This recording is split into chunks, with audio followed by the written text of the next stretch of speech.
Broadcasting to you live from the Milky Way galaxy, the solar system, planet Earth, North America, the United States of America, west of the Atlantic, east of the Mississippi. My name's Brian Engelman, and this is TV's Blake Walley. And today is Thursday, July 11, 2024. This is the Agree to Disagree show here on the New American Media, because the old American media has failed you. Thank you so much for joining us today. Today's show is going to be discussing, all of the relevant stuff that's happening in our universe, such as the big boy press conference. Ooh, Biden has a big boy press conference. You did good job, Joe. You answered all the questions. So that got delayed. We're going to talk about that. Allegedly, that's later today. Ponder doing a live stream. We shall see. We're going to talk about that. Also, we're going to compare Agenda 47 with Project 25. You keep hearing Project 25, Project 25, kind of like in The Simpsons where they're going, monorail, monorail, monorail. Is there a chance the trucks could bend? Not on your life, my Hindu friend. What about us brain-dead slobs? You'll be given cushy jobs. Were you sent here by the devil? No, good sir, it's on the level. The ring came off my pudding can. Take my penknife, my good man. I swear it's Springfield's only choice. Throw up your hand. Bro, I don't know. Monorail. It was Phil Hartman. Monorail. Nobody should be that encyclopedic with the Simpsons episodes. Monorail. But yes, all the crowd starts chanting, monorail, monorail, monorail. They're having like a town hall meeting where they should spend their windfall of money. But that's what the media has been doing with what is it? Project 25, Project 25, Project 25. It's like, why are you guys obsessed with this thing? Why are you promoting it? So we'll get in and compare, in contrast, Project 25 to Agenda 47. What's the deal with Project 25? There's not 25 of them. I'm not 25. You're not 25. Anyway, okay, we're also going to ask, are Democrats willing to let Trump win just to pull the rug out from underneath him? God, that feels like the COVID. Anyway, we'll talk about that coincidence. Also, should there be consequences? And if so, how harsh should the consequences be for treason? Can we please stop calling it election fraud? Can we please stop calling it election interference? Can we just call it treason? Staging a coup to overthrow the will of the people in your country. That is treason. But we'll call it election fraud. We'll talk about that. Also, what should we do about the Democrats who voted against the SAVE Act? Yes, that's the SAVE Act. Of course, the treason word is attached to that one. I don't know, tar and feather. There's been a lot of those memes going around because why would you ever be against this? We'll break it down. Also, we have 2 states that are going bonkers. The usual suspect states, part of the 6 states that paused miraculously to flip hundreds of thousands of votes in 2020. Yes, let's talk about Wisconsin bringing back the ballot boxes. Jeez, Blake, you're trying to get me into a rap battle here? Bringing back the ballot box. Give me a beat. Beatbox Brian, right? Beatbox Brian. Blake, give me a beat. No. These are bringing back ballot boxes. That guy, right? I did see a fun video, Blake. Are you a Rainn Wilson fan by chance? A what? Rainn Wilson. I've heard the name. I don't remember who that is. He's an actor. That's Dwight Schrute from The Office. Oh, I know of it. I know you're talking about. I can see the pictures. I've seen the memes, but I didn't actually watch the show much. Just a few times. Oh, it's great. I recommend if you could ever binge something. Yeah.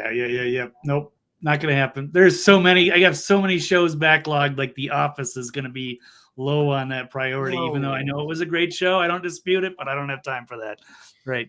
22 minutes of laughter to decompress and let some of the stress out. A good laugh is as good as like the best things on earth. So I recommend it highly. 22 minutes per episode, very bite-sized. While you're taking a poop, you could watch most of an episode. While you're on the toilet. What a great idea, Brian. Thank you. Some people tend to consume some of their content there when they're expelling the other content. Okay, so we're going to talk about Wisconsin bringing back the ballot boxes so that they can cheat. But the reason I brought up Rainn Wilson, Blake, is because Harry Mack, I know you're a big fan of Harry Mack. We took you to see Harry Mack down in Nashville. We collaborated. He's a talented dude, right off the top of his head. He's one of the best MCs that the earth has ever witnessed. but he did a collaborative interview. Harry Mack has a podcast now, and he had Rainn Wilson on.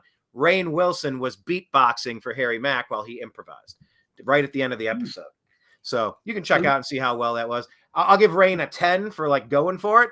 As far as like his actual skills, a 2.5. Kind of got a little weak at the end, maybe a 3. But I give him a 10 for effort. So anyway, check that one out, Rainn Wilson and Harry Mack. But yes, bringing back the ballot boxes, that's Wisconsin. Let's talk about that other BS state, Michigan, or as I like to call it, what do I say? Well, I call the football team that team up there. We don't usually use the M word, or we'll put an asterisk under the M, and then it's Michigan. Wolverines, baby. No, OHIO, sir.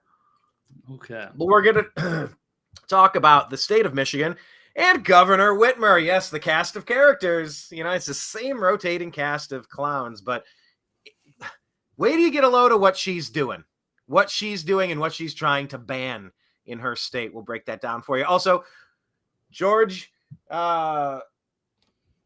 geez, what's George Snuffleupagus? You're going to say Stephanopoulos. Snuffleupagus.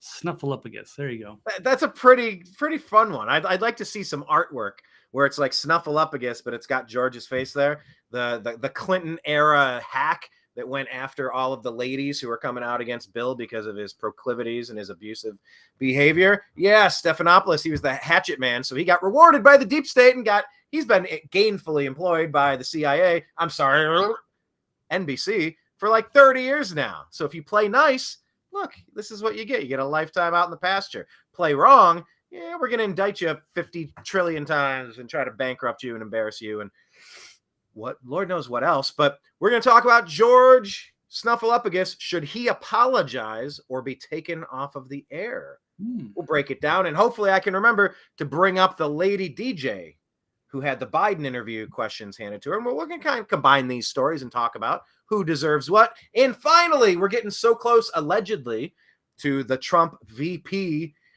decision coming down the pike. We shall see. Probably the next week, maybe. Yeah. We should know within a week, I think. Well, it's been teased to us multiple times, right? Like, my VP is going to be out in the crowd. Get the best crowd. He or she is gonna be there that night, and it's like then nothing, and you're like, wah, wah. Like totally. I bet you Trump's team was just like, dude, this went so wretched for Biden. Just hold off on the news. Do not clog the news cycle with a single item. Trump, shut your mouth. Shut your mouth. Shut your mouth. We'll talk about the VP later and use your zings for later. By the way, really nice one saying, I don't know what the hell he was saying. I don't think he knows what he was saying either. Great job. It's possible they had that on cue and they're like, no. Let the news cycle just marinate. Don't clog it up with new information. So anyway, we will talk about that and more on today's episode of the Agree to Disagree show.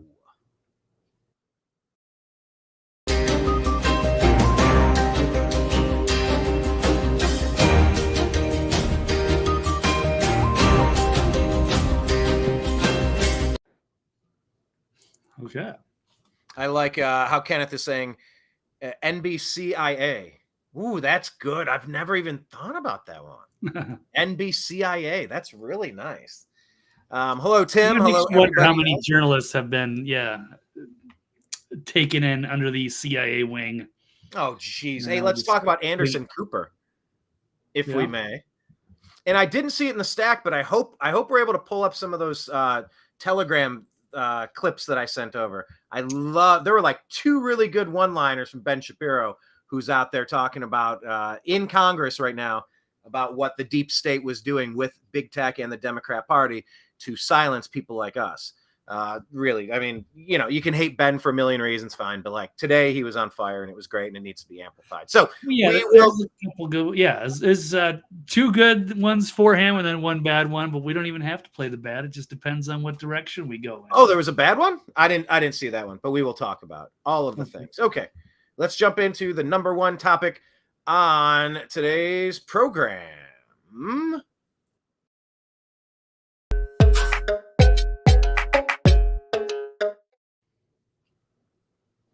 How'd you like that? Double stinger time. That's a new rhythm for the show.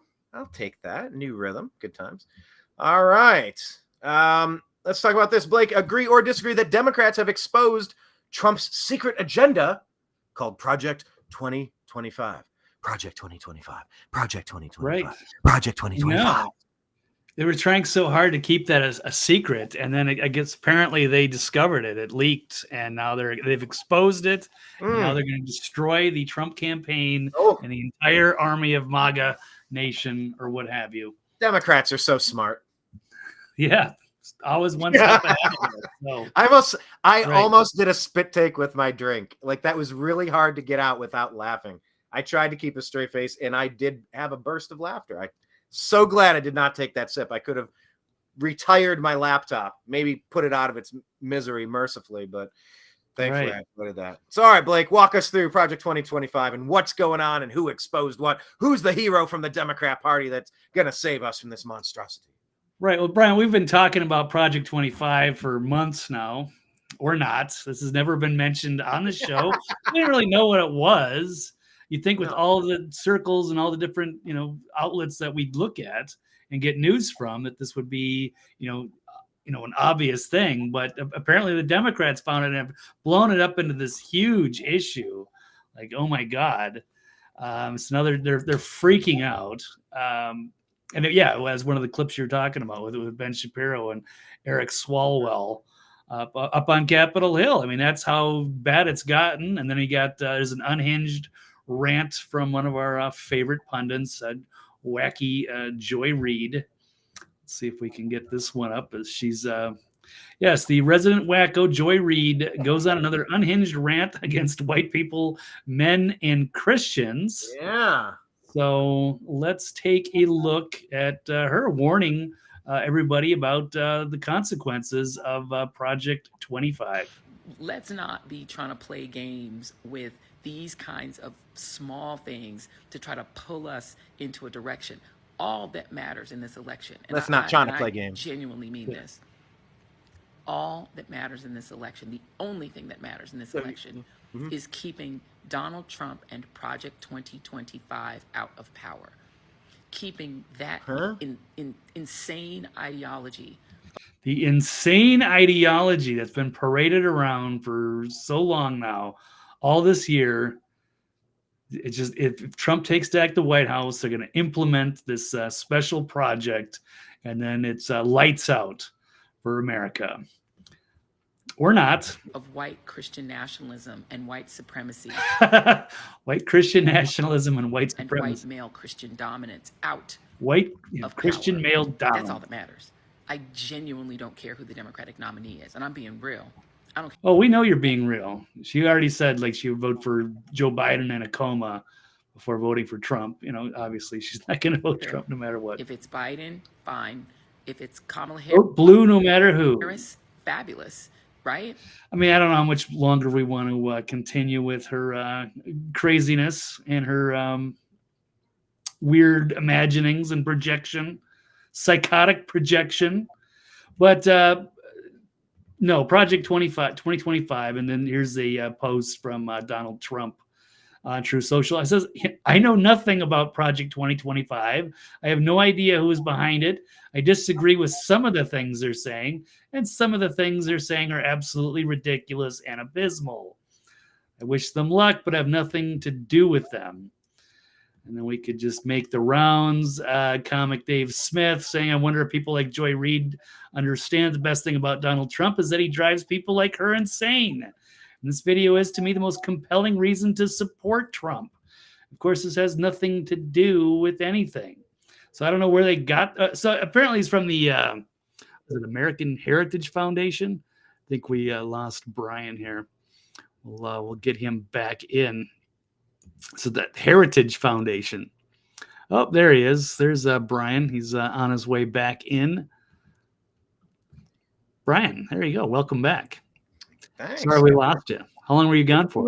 Well, no. Just for like 20 seconds. I was doing the show after you left. I had Adam Boyd on yesterday. He's been on a month ago. He's riding across all 13 colonies, doing 1,200 miles to raise the spirit of Americana prior to the election. And the delay, the glitch on Restream to switch the feeds, it was brutal. So I was wondering, because Kenneth is saying, hold on, I'm trying to get my comments on the screen here. And we did the overlay so we can see the comments, but he's like, my comments aren't going through. And so I said, maybe why don't you try to refresh your feed? And then I'm like, well, why don't I just try to refresh my feed as well? So that's what I just did. You have any idea about that, Blake? How that works? I'm not sure. It depends on where he's commenting from. I don't know. He's on the New American Media YouTube, but that's where he's usually at. Oh, yeah. Well, that should be something easy to pop up. So you're commenting on there. I don't know what's going on. We always have these kind of weird little issues, but I figured that'd be Rumble. Rumble comments won't show up. But that's just they haven't coordinated them all together yet. But anyway. Well, to Kenneth, maybe for today, try watching on Blake's feed or something, or try the Twitter feed. I don't know if we can comment on the Twitter feed. The X feed, we're at American_media_ Blake is at TV's Blake Walley. Make sure you're following both of us, please. That'd be greatly appreciated. But yeah, I don't know how much we want to handle, continue going on and on about Joy Reid, but I mean, the fixation on Project 25 is pretty ridiculous because this is not a Trump plan. Trump has Agenda 47, which I have pulled up, and Blake, as soon as you're ready, I just like to run through the bullet points real quick so we can understand what the Trump agenda actually is and why you're probably a lunatic if you're ever going to take the advice of Joy Reid or as information or factually correct. Why would you go through a middleman when you could just go to Trump's website and click on Agenda 47? You want to know what he wants to do? It's on Agenda 47 on the Trump website. It's called Agenda 47. There is no Project 25. Project 25 is something the Democrat mouthpieces are really pushing out there. They're like the Patriot Front of ideas. It's like, here's a thing that feels completely inorganic, and it has nothing to do with the president, but guess what? Let's try to connect it to the president. I'm not a fan of that crap, but that's what it feels like. It feels totally astroturfed. Regardless of who the people are that put Project 25 together, that's fine. They can do whatever they want. What is it? Heritage Foundation? It's the Heritage, yeah, because this got been brought up the other day, and I wasn't sure. It almost, it's not like super offensive. It's just, like it is kind of like white Christian nationalist, and it's like the, what Democrats are very fearful of like worst case scenario of like extreme, right wing, old classic GOP conservatives if they got in, and maybe that's their agenda. And I didn't know if it was from, Richard Spencer, or if it was Nick Fuentes, or if it was John Birch Society. So apparently it's the Heritage Foundation. And it's for the sole purpose, but of course the Democrats continue to attach Trump to it, purpose of distracting people from his actual platform that is great for our country and all Americans. And then another quick one, let's see, is from Laura Loomer. Oh yeah, we already covered that tweet in that article, but it's the same thing. Trump is not promoting that. That had nothing to do with it. And then Brian, I think you also have it. So I do have the, Stephen Miller talking about this because Hakeem Jeffries, the minority leader in Congress, saying, oh yeah, Donald Trump and Project 2025 are connected at the hip. Stop lying to the American people. But that's BS. I never heard of this thing until the Democrats started freaking out about it. And then they're misappropriating this and connecting it to Trump, which is not accurate. Never was. And even we're talking in Congress. Yes, with, Ben Shapiro and Eric Swalwell. That was bizarre. But even, Project 2025 has come out about myths and facts about Project 2025. But go ahead, Brian, if you want to play. And yes, there is a great agenda for 47 that lays out what they want to do. It's going to be at the RNC next week in Milwaukee. So, Brian, you want to cover that? Yeah. And by the way, once again, go to donaldjtrump.com/agenda47, agenda 47. I could play these because they're only like 60 seconds long, but I'll just read you the headlines. They really are pretty short. They're like only a couple minutes long. So it's going to be the platform, right? The official platform now from the actual president. Yes. So Agenda 47, here's bullet point 1. He wants to make America energy independent again. Biden's war on energy is the key driver of the worst inflation in 58 years. When I'm back in office, we'll eliminate every Democrat regulation that hampers domestic energy production. Bam. Okay, that sounds great. Next one, Agenda 47. President Trump announces plan to end crime and restore law and order. Holy crap. Do you live anywhere where bad things have happened? Wouldn't it be great if the bad people were punished and locked up if they wouldn't behave after being warned a couple of times? Yeah, that's how America's supposed to be. President Donald J. Trump unveiled his new plan to stop out-of-control crime and keep all Americans safe. All Americans safe. That sounds great. In his first term, President Trump reduced violent crime and stood strongly with America's law enforcement. On Joe Biden's watch, violent crime has skyrocketed and communities have become less safe as he has defunded, defamed, and dismantled police forces. Okay, Blake, does that sound okay to you? Sounds okay with me. Next one, President Trump announces plan to stop the America Last warmongers and globalists. President Donald J. Trump announced his plan to defeat the America Last warmongers and globalists in the deep state, the Pentagon, the State Department, and the National Security Industrial Complex. How's that sound? Yeah, I'd rather focus on America or the border and not, giving money to you blank checks to Ukraine or for other wars in the Middle East. President Trump continues to lead on protecting Americans from radical leftist ESG investments. President Donald J. Trump released a new Agenda 47 policy video vowing to once again ban insidious environmental social governance investments in order to protect Americans' hard-earned savings and investments from woke financial scams. President Trump's bold actions set the example for Republicans across the country to follow his lead in fighting ESG. How's that sound? Seems reasonable enough to me. I think so too. President Trump's new trade plan to protect American workers, Agenda 47. The trade policy plan will protect American workers with universal baseline tariffs, revoking China's most favored nation status, and ending U.S. reliance on China. Wow, wouldn't that be great? Remember all the supply line problems we had during COVID, and too many items were being manufactured in China, including pharmaceuticals? Yeah, you want to be independent. You do not want to keep your vital infrastructure and your vital medical resources. You don't want to be dependent on anybody else but yourself. Let's see. This is reclaiming America's independence by slashing trade deficits. Okay, trade deficits sound good. Reducing those sound good. Agenda 47, reversing Biden's EO embedding Marxism in the federal government. That's the executive order. Trump has pledged to eradicate any attempt to weaken America's institutions through harmful and discriminatory equity programs. Blake, I mean, these discrimination plans pushed by the government, it really has seen a turning of the tide in the last few years, but it really has been this diversity, equity, inclusion, this Marxism, this racism, and discrimination against Christians, against men, against white men, against straight people, against... It's like everything has to be split and say, no, certain groups of people should be prioritized and other people may not be hired and may not be advanced to positions of power in these companies. And this is pure insanity. It goes against everything in the Bill of Rights. This is something that sounds like you could get behind too? Yeah, I mean, the beauty of this whole thing is that it was all designed to get as many people on board with the agenda as possible. And so the Democrats couldn't have that. So they had to make up this farce that it's not Agenda 40. They're not even talking about it that.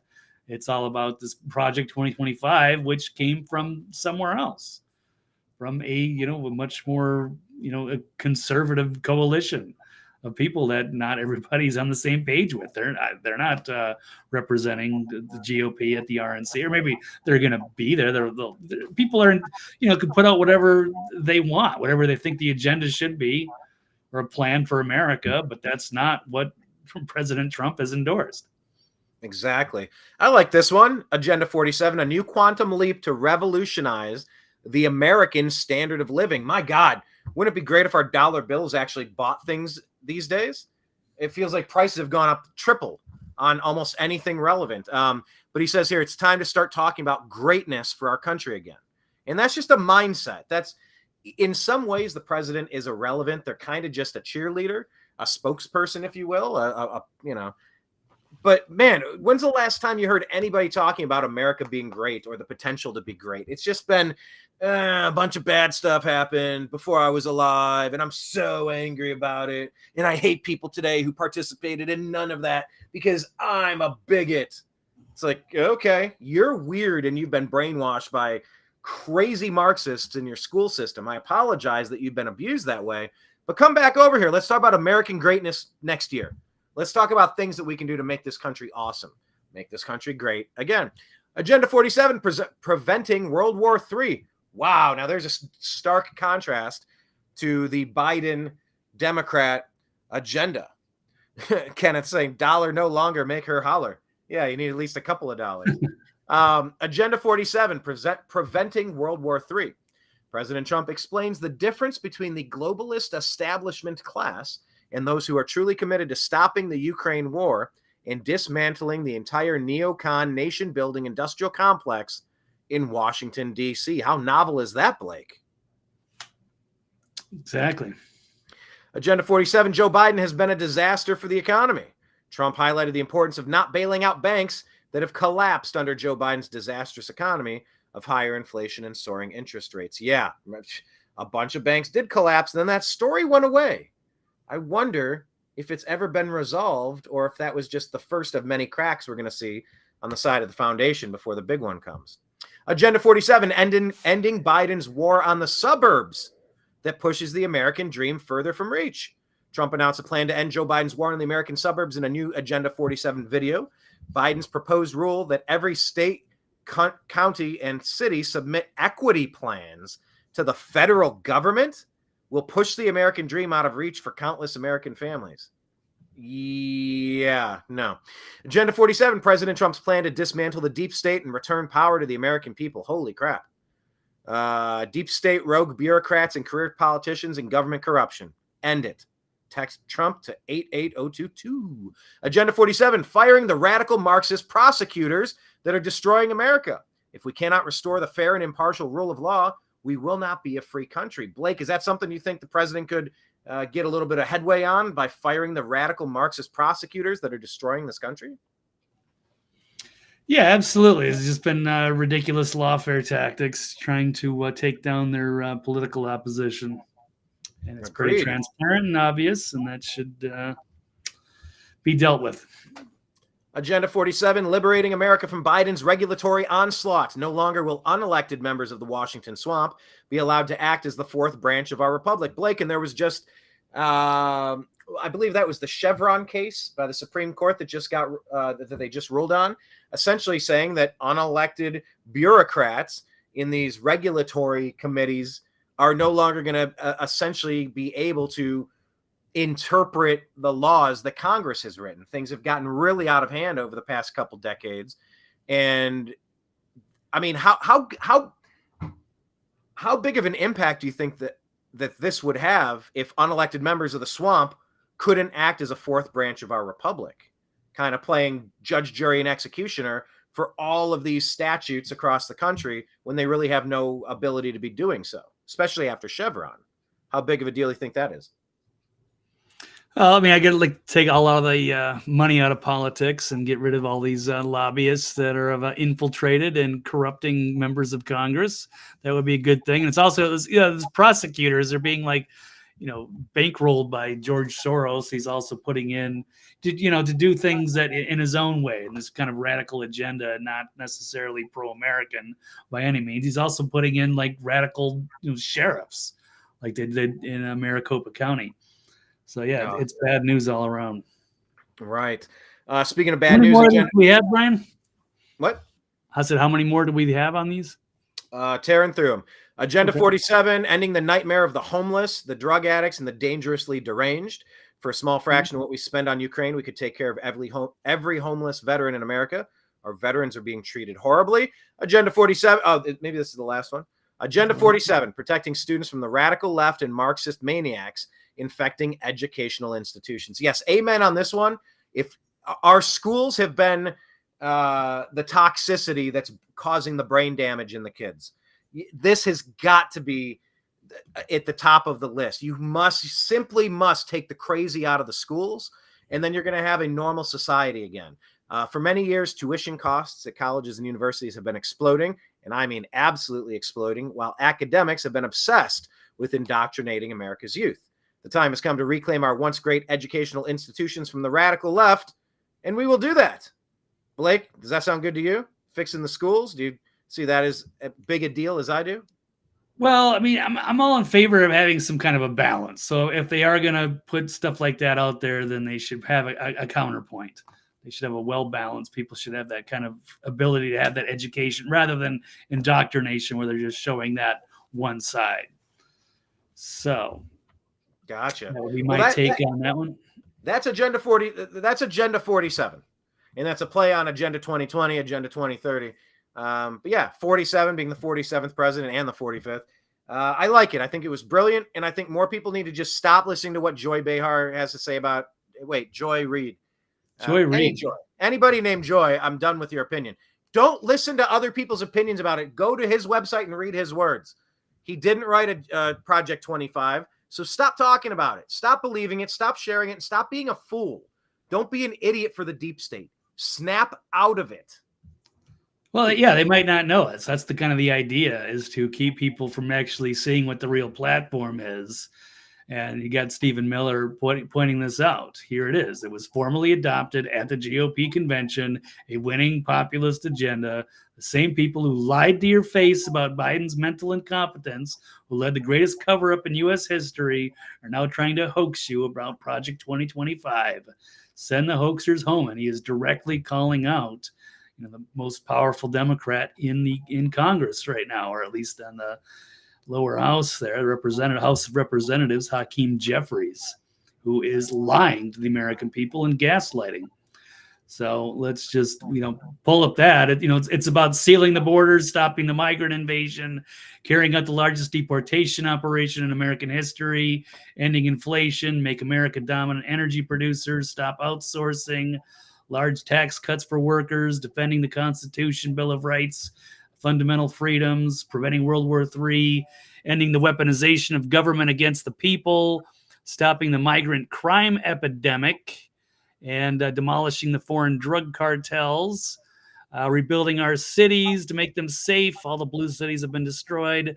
Strengthen and modernize the military, keep U.S. dollar as world's reserve currency, fight to protect Social Security. They keep saying he's trying to get rid of it.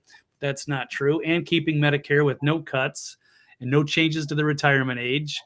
Cancel electric vehicle mandate. Cut federal funding for any school pushing the critical race theory, radical gender ideology. Keep from our children. Keep men out of women's sports. Deporting pro-Hamas radicals at the college campuses. Securing elections, same-day voting, voter identification, paper ballots, proof of citizenship, and unite our country by bringing it to new and record levels of success. So that is 20 points. They're pretty awesome. I think most people could all agree on it, which is why the Democrats don't want to talk about this, because people are going to hear this and they're going to go, oh, well, actually seems to make sense. So instead, they found this more radicalized, old school version of this, Heritage Foundation Project 2025, and they're trying to confuse their audience by making it look like that's the agenda. It's not. So they are perpetuating yet again another hoax on the American public. So that's all they do is run hoaxes, Blake. I've never lived through anything like this. I've never seen anything like this. We've all known politicians to, they omit inconvenient truths. We know that's a legal strategy, and really, lawyers and politicians are one chromosome away from being the same. They have said that Ritalin and drugs like that, they're really one chemical component away from methamphetamines. But yeah, lawyers and politicians are essentially the same. Wordsmiths, very careful with what they choose to omit and what they choose to highlight. But we've never seen, Blake, just a rapid and relentless onslaught of gaslighting and straight up lies. It's one thing to lie. It's another to gaslight when everyone sees what you can see around you and they still keep lying. They're busted. They got their pants down. They're right there. You swing the bedroom door open, pants are down, cameras in the corners of each room, quietly collecting that footage. There she is, right there on the bed. There he is. And the answer is, it wasn't me. He pulls out a Shaggy. It wasn't me in the shower. Still wasn't me. Pelosi trading stock tips. It wasn't her. And Obama in the bathhouse. It wasn't him. Biden super competent, sharp like a tack. It wasn't him. It's just like lie after lie after lie after lie with these people. Is it breathtaking, Blake? Is it breathtaking? What we've seen. Oh, yeah. It's audacious and bold. Yeah. For them to try to get away with all of these lies. At least they're getting exposed now. And so they just keep double downing. I guess that's their only maneuver, is to try to, hoax the American people and keep going. But yeah, now they're busted in this latest one of pretending that, Joe Biden was fine. Yeah. They've lied about Biden's competency for at least 5 years. At least. Yeah, we've been talking about it for 4 years easily. He didn't campaign in 2020. Right. Nobody has ever liked him. Nobody has ever respected him. Nobody's ever trusted him. And he has the endurance of an infant. He didn't campaign in 2020 because he wasn't up to it. It was like a double-sided reason there. You flip a coin, you go, okay, ding, lands on heads. Well, here's the problem, sir. Nobody likes you. We're going to have a hard time filling 11 circles socially distanced apart.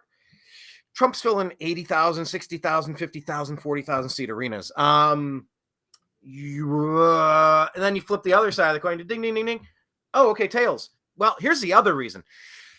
My man can't stay awake and he can't keep his thoughts strung together. So we can't have him campaign. 81 million votes. You've got to be out of your mind if you think we believe that. 81 million totally legitimate votes for the guy that's been brain dead for the better half of a decade. So yes, Blake, they've been lying about everything. And at least a couple weeks ago, everyone got to see the lie in full force. The question is that now the skeleton key, pun intended for that crooked bag of bones Biden? And I'm not going to be kind to the guy. I refuse to be kind. Oh, he's a kindly old grandpa. No. He's a daughter showering, money laundering, World War III provoking, coup perpetrating piece of junk. So yeah, he's bag of bones Biden. I'm trying to keep it civil here. But Blake, he hasn't been right for a long time. But will the skeleton key of watching, oh my God, they've lied to us about Biden, this guy is a train wreck. What else were they lying to us about? What else were they lying to me about? If you had to guess, just the Democrats, the people that voted for Biden or Obama, just that group, so that omits me, what percentage of those people might have had an aha moment? Holy crap, they're lying about this. I bet they're lying about all these big things. What percentage would you think, or what percentage would you hope, two different questions, might have kind of gone down a rabbit hole of seeking out different information now? Because the emperor wears no clothing. We see it now. I mean, I guess maybe I could throw out a couple of numbers and just say 10%. 10% maybe that we're going to vote for Trump next time, and maybe 10% that are going to just not have any enthusiasm, not going to show up to vote. So if that's a 20% swing, that could be a difference maker. But I mean, I have no idea. But there's got to be people that have finally realized, oh yeah, we've been lied to about so many different things. Whether it was that Trump was a Russian asset, or the Hunter Biden laptop, or the lab leak came, the Wuhan lab leak, or all the different COVID shenanigans. At some point, I think people have realized they've been duped so many times. There's tons of people that are going to be like, Joy Reid, they're just going to vote blue no matter who. But yeah, I mean, and the other thing is trying not to give them any ammunition around last time, because, with some of this Project 2025 stuff, like if you get these Lindsey Grahams and these overly conservative, radical Republicans that are going to say, oh yeah, we want to add it to the platform that they're, 0%, no abortions, stuff like that. That's going to, reinvigorate the left, and they're going to go out and vote in droves. But as long as you don't give them that ammunition, I mean, how can they turn away that agenda? So, and a lot of those people in those big blue cities have seen them get overwhelmed with all of these illegal migrants that are, getting prioritized over the people that are, hurting in that district. So, yeah, I mean, if there's a free and fair election with transparency, I think Trump wins in a landslide. And yeah, Democrats are in trouble big time, but they did it to themselves. Yeah. And they perpetuated this hoax, and they put everything on Biden again to run again in this year. And he's really faltering badly, and everybody seems to be turning against him. And there's tons of infighting, and I love it. Oh, I'm here for it. I'm so happy that the chickens have come home to roost, as Ron Paul would say about 9/11 and the fact that the United States is messing around in other countries and finding out eventually. Occasionally, the chickens come home to roost. Of course, that's a very complicated story with a lot of speculation all these decades later, even. But yeah, you talk about the big blue cities. When I went to the Bronx about a month ago, I assure you, I was out there interviewing people in the Bronx, and they were saying, I'm irate that I can go to the bodega and I can't, my money doesn't buy me anything anymore. I'm spending 2 or 3 times what I'm getting one bag, and I'm giving them way more money than I ever have. This is insane. This has to stop. This inflation is out of control. They're screaming and saying, I can't believe you're taking away resources from U.S. citizens to invite all these illegal aliens without vetting them for criminal record, without vetting them for all sorts of communicable diseases that you do not want spreading in your communities. They don't care about that. We have our own homeless and our own struggling people. Help us. What are you importing people to replace us for? And by the way, these are Dominican and black people. There's like 86% of the Bronx is Dominican and black. So that great replacement theory that some people pretend isn't happening. Oh, it's happening. It's happening. And Biden himself was talking about, and that's not a bad thing. And that's not a bad thing. Okay, you're a weirdo. So there was that. And then the people in the Bronx were irate about the crime. We don't feel safe anymore. My friend got hit in the head with a lead pipe. She's elderly. She was on the subway. Crazy guy attacked her. And it's like people in the blue cities have had enough. But, once again, I mentioned this on Tuesday's show. I bet if we were able to make a emergency SCOTUS ruling on how we're going to conduct our ballots nationwide, banning drop boxes and banning voting machines, say we're doing it in paper, we're doing it one day. That's it. Here's a specific process. If you're an invalid and you can double, triple verify, signature verification, here's the way you can do it. Otherwise, there are no drop boxes. There are no mail-ins. Yes, you do that with the troops. You've always done that with the troops. I hate these arguments when you go, you talk about abortion. They go, what if they're raped? What if it's incest? And you go, well, incest is rape. Why you delineate it? That's the same thing. That's a rape and a rape. Well, what if the mom's life is in jeopardy? Yeah, of course, that. Now, set all those aside. Do you have anything to argue about? What if I'm reckless and just don't take care of things and I have to do the thing? Okay, well, that's a very different story. But it's all about how you frame it. And yeah, Blake, I think you're right to say if you don't add any more oxygen, any more fuel to that abortion fire, it's like the best thing Trump could ever say on abortion is goes, look, I have nothing to do with it now. And I should have never had anything to do with it. This isn't a federal level issue. This is about you and your state. It's local to you, and you get to vote on the people that make those policy decisions. It's a local choice, and I, Donald Trump, have nothing to do with it, which you would probably enjoy and appreciate, and you're probably thrilled that I have nothing to do with abortion, right? Just end it with that. Don't get into rambling and don't start defending yourself. Just start and stop with, this is close to you. It's a state-to-state issue, like most of these legal scholars said it should have always been. That's it. Don't give them any fuel for that fire. Of course, Kenneth, chiming in on the Shaggy reference, he said, yellow in the pool. It wasn't me. And I said, I even did it in China. It wasn't Xi. It wasn't Xi. That's Xi. Nice. So, yes. Okay. Anyway, that's Project 2025 versus Agenda 47. I prefer Agenda 47. Get it right from the horse's mouth. No, not Joy Reid. Get it from Trump's website. Joy Reid does have she's got a little I don't know. Yeah, she's not looking good these days, and she's really bad.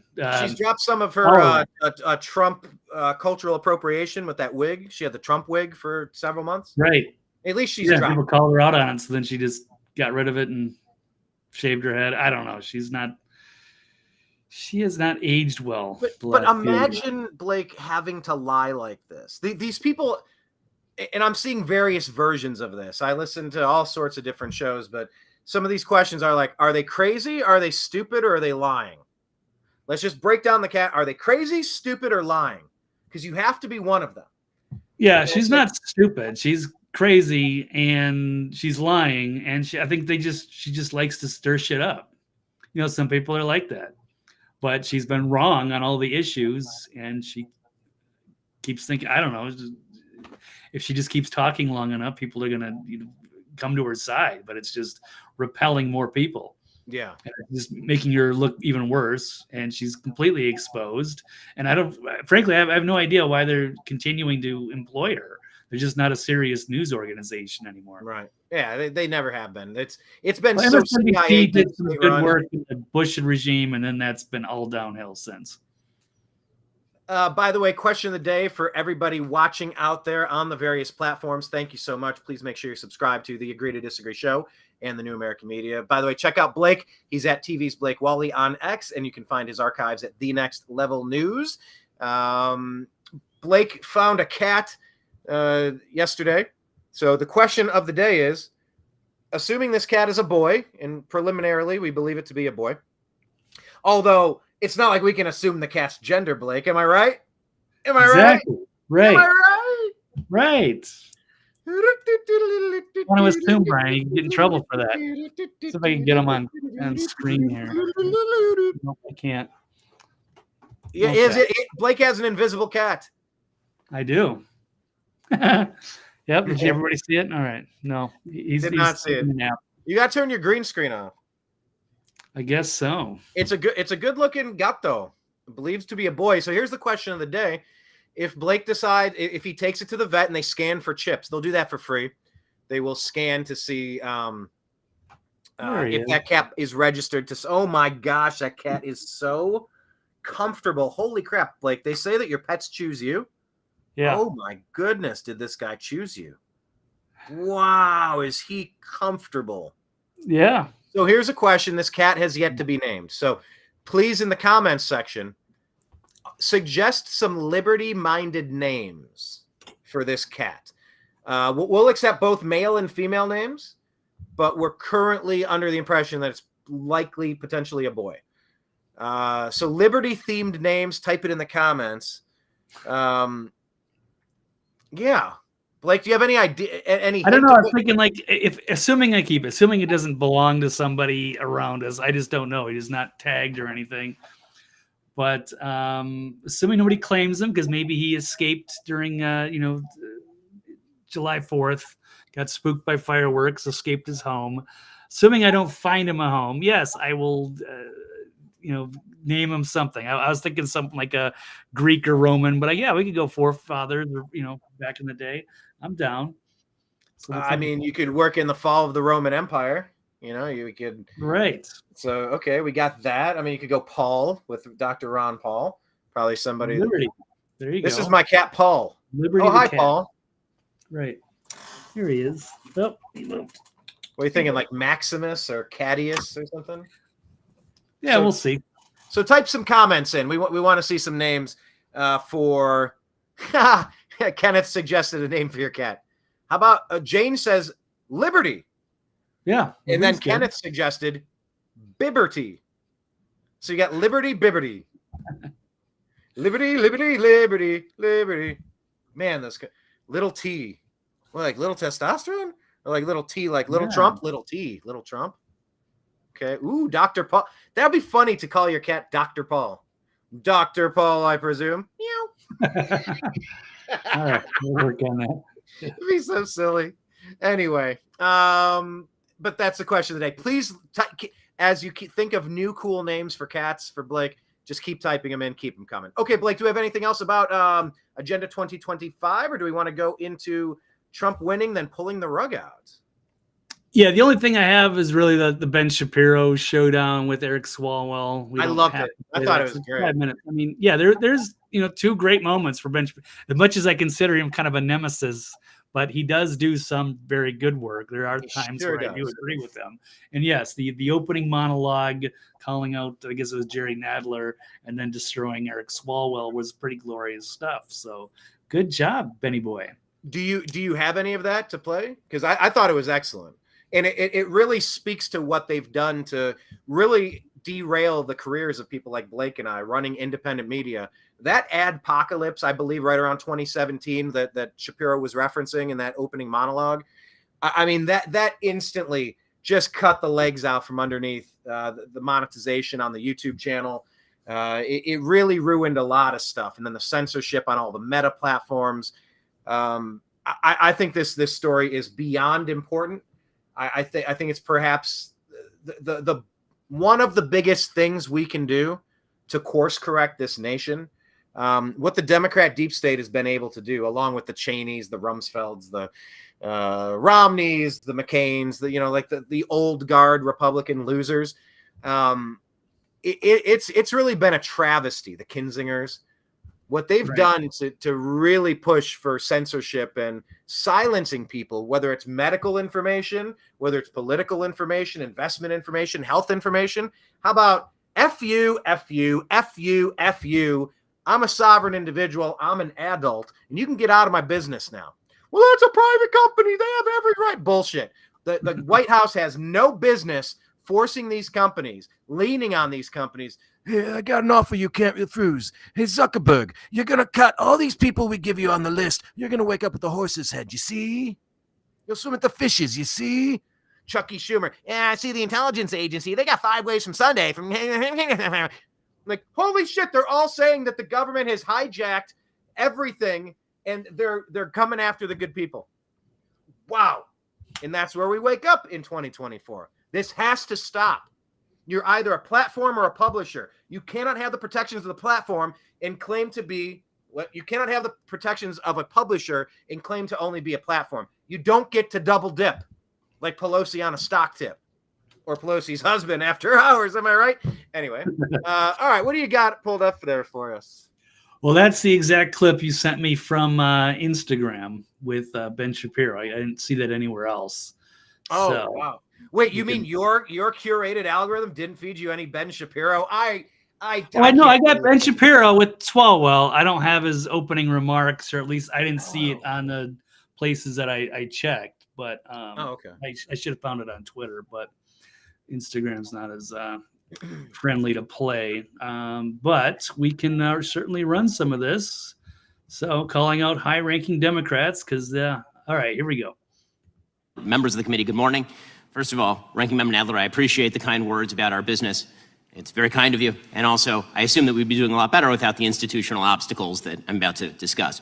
We're in the midst of a trust crisis in the world of media, which is because so many in the legacy media have lied in order to preserve left-leaning narratives. To take just the most recent example, we were told by the legacy media that President Biden was just fine. For years, anyone who questioned his health and mental fitness was trafficking in cheap fakes. And then President Biden went out and engaged in a full-scale mental collapse on stage in front of hundreds of millions of people. So we can see why Americans, at least Americans who are not Democrats, do not trust the media. The question isn't really why the legacy media have lost Americans' trust. We know that answer. The question is why, despite that loss of trust, the legacy media continue to gain share in the advertising market. And the answer is simple. There is, in fact, an informal pressure system created by Democratic legislators, this White House, legacy media, advertisers, and pseudo-objective brand safety organizations. That system guarantees that advertising dollars flow only to left-wing media brands. Let me explain how this works. When a conservative competitor to the legacy media arises, members of that legacy media and their political allies rush to paint such competitors as dangerous. The commentator Kara Swisher of the New York Times, for example, told the head of YouTube that my videos at Daily Wire were a, quote, gateway drug that would lead children, including her own teenage son, to watch neo-Nazi content. Never mind the yarmulke. Elected Democrats pick up that same messaging. In 2017, Senator Dianne Feinstein told lawyers at Facebook, Google, and Twitter, quote, you created these platforms and now they're being misused, and you have to be the ones to do something about it, or we will. Social media companies react to incentive structures, including threats. They've responded by adopting the standards of third-party left-wing informational safety groups like the Global Alliance for Responsible Media, or GARM. GARM purportedly sets brand safety standards, objective standards by which advertisers and platforms can supposedly determine just what sort of content ought to be deemed safe for advertising. In reality, GARM acts as a cartel. Its members account for 90% of ad spending in the United States, almost $1 trillion. In other words, if you're not getting ad dollars from GARM members, it's nearly impossible to run an ad-based business. And if you're not following their preferred political narratives, the ones that Kara Swisher and Dianne Feinstein would follow, you will not be deemed brand safe. Your business will be throttled. We at Daily Wire have experienced this firsthand. In 2017, after Senator Feinstein made her threats to bring the weight of government down on social media platforms, Daily Wire YouTube channel saw a 1,000% increase in content enforcements over a 2-year period. Pause it there. Pause it there. 1,000%. We just got another video removed from October. They said something harmful. It's like, get out of here. These are adults talking. Go into your cave. I don't know what trolls are going through this. We've had probably 6 or 7, maybe 8 different videos taken down from over the past couple of years. They're going back. They are sifting for anything they can do to harm you. And this is how it started. They started just video by video by video, flag after warning, after strike, after this. It's like nothing that is occurring is rising to the level of punishment. None of it is. But they're doing it anyway because nobody's stopping them. And they're getting more aggressive because nobody's stopping them. So I'm really happy that there's some people addressing this. It's if we cannot have a free and open conversation in America, we don't have an America. We just don't. Anyway, you can continue. No, I agree. It's definitely been rigged one way. Let's all right, we'll continue. Since 2021, after Democrat officials further turned up the heat on social media companies, my personal Facebook page has seen an over 80% drop in impressions. Or take Joe Rogan, when Joe said that. Blake, what happened to your Facebook impressions? By the way, we broadcast on TNAM's The Agree to Disagree show and TNAM's Fake News Debunking Conspiracy Theories Hub. We get 0 viewers every time we reach, like 0. Yeah. We get so few. When you hover over the eyes button to see how many people are coming in, it doesn't even show up that we're broadcasting to these groups because they've blocked the function, so we cannot share to these groups. Meta is such trash. How has Meta impacted you, Blake, with your following? I mean, I don't use the Instagram much anymore, but I hate Facebook. I stay away from it, even though I do have, there's pretty good people on there that are active, and I get a lot more engagement there than I do anywhere else. But I still, we haven't, those videos, all the things that we put out there, they don't seem to really show up. I don't really know how many views they're getting at all. I was punished recently. I guess the punishment is off now, because I had some tag on there that I was temporarily suspended for going too fast, whatever that meant. So they just do kinds of dirty tricks. And then I had appealed like 3 or 4 times, and nobody ever responds back. Nobody ever says, "Oh, sorry, Mr. Walley, that was an accident. You're good." Nothing. No, they never say anything. It's crazy. Yeah, so. During the 2020 election, they deleted the New American Media Facebook page for no reason, no defined reason, no opportunity to remedy any alleged issue, no appeal process. We had to finally start a new one. My personal account was disabled. I mean, I run 40 groups over there. And, because as I scroll through the feed, it's like, oh, here's something for food and beverage, TNAM food and drink. Oh, here's something funny, TNAM humor. Oh, here's a news story, TNAM's The Agree to Disagree show. Oh, here's sports. How about the Unhappy Hour sports show? Okay, so like as I scroll, I'm just filtering. It's like, how do you run so many groups? You go, I don't know. I scroll for 10 minutes. I find interesting things, not everything, and I just filter them. You blue with blue, purple with purple, red with red, orange with orange, yellow with yellow, and I just kind of put them where they go. And nobody, I've been cultivating that platform for 13 years or something. I mean, the amount of interaction and what people actually see is like 0. You look at the feed and how many people were able to see your stuff, and it's like they might as well just disable it because I'm hardly communicating over there, despite all my best efforts. Jane Meyer adds a couple of ideas for cat names. How about America or Abe? Blake, do this like we're in Gladiator. All right. So I want a thumbs up or a thumbs down. America. It's cool, but I want to say no on that one. Abe. Nah, not quite. It's all right. Lincoln. Lincoln's okay. It's a maybe. Okay. Give that. Reagan. I like it. I mean, almost like Ronnie better, but I wasn't. Ronnie. Okay. Yeah, but no, probably not Reagan. What about Donald? No, not quite where I'm going for, but I like the suggestions. What about Barron? Very picky. What's that? Barron. Barron's kind of cool, but I don't know if I Barron feel is weird kinda naming cool. him after like an 18-year-old kid, but I do like the name. All right. What about Trumpy? Probably not. And then it's going to be divisive. So then if I name him anything like that, then, well, not that I'm going to take him to the dog park because he's not a dog. So people aren't going to be like, oh, what's your cat's name? I'm going to be like, something divisive, Trumpy or Reagan or something like that. And that might. My cat's named Liberal Tears. My cat's name is Liberal Tears. There you go. Okay. What about Hamilton? Like the name, but it's too many syllables. And George isn't terrible, but yeah, I think if it was an older cat or something, maybe I could name it George. But I'm gonna say no. I like the name Bernie, but I don't think I was did I used to like Bernie? I don't know if I would. I was never a Bernie Sanders guy. No, I think it's for Bernie Kosar, who was just diagnosed, unfortunately, with Parkinson's and cirrhosis of the liver. So prayers to Browns quarterback legend and Super Bowl champion with the Dallas Cowboys, Bernie Kosar. Okay, but so I do like the Bernie movie with Jack Black when he's that's a really good movie. Where he's the Undertaker in that Texas town. That's a highly recommended one. Or Weekend at Bernie's, which essentially describes what Obama's been doing to Joe Biden for the past 5 years. Okay, keep this clip rolling, Blake. Good names, Jane. Yes, we're close. Bernie Lomax, right? Wasn't that Weekend at Bernie's? Yeah. All right. Is there a little bit more to see on this one? You want to keep rolling? I do. It's very important. Okay. He had taken ivermectin after getting COVID. White House Press Secretary Jen Psaki pressured Spotify to take action, stating, quote, "We want every platform to be doing more to call out mis and disinformation while also uplifting accurate information." Spotify complied. Yeah, so now shouldn't they promote all these channels, all the people that got, harmed by this? Shouldn't they be like algorithmically boosted? Rewarded? Reparations, Blake. We demand reparations, except we were actually alive. We were actually the victims, and we can actually identify Jen Psaki, the Biden administration, Jill Biden, Barack Hussein Obama, George Soros, and everybody else running the puppet strings, and all the social media companies that complied.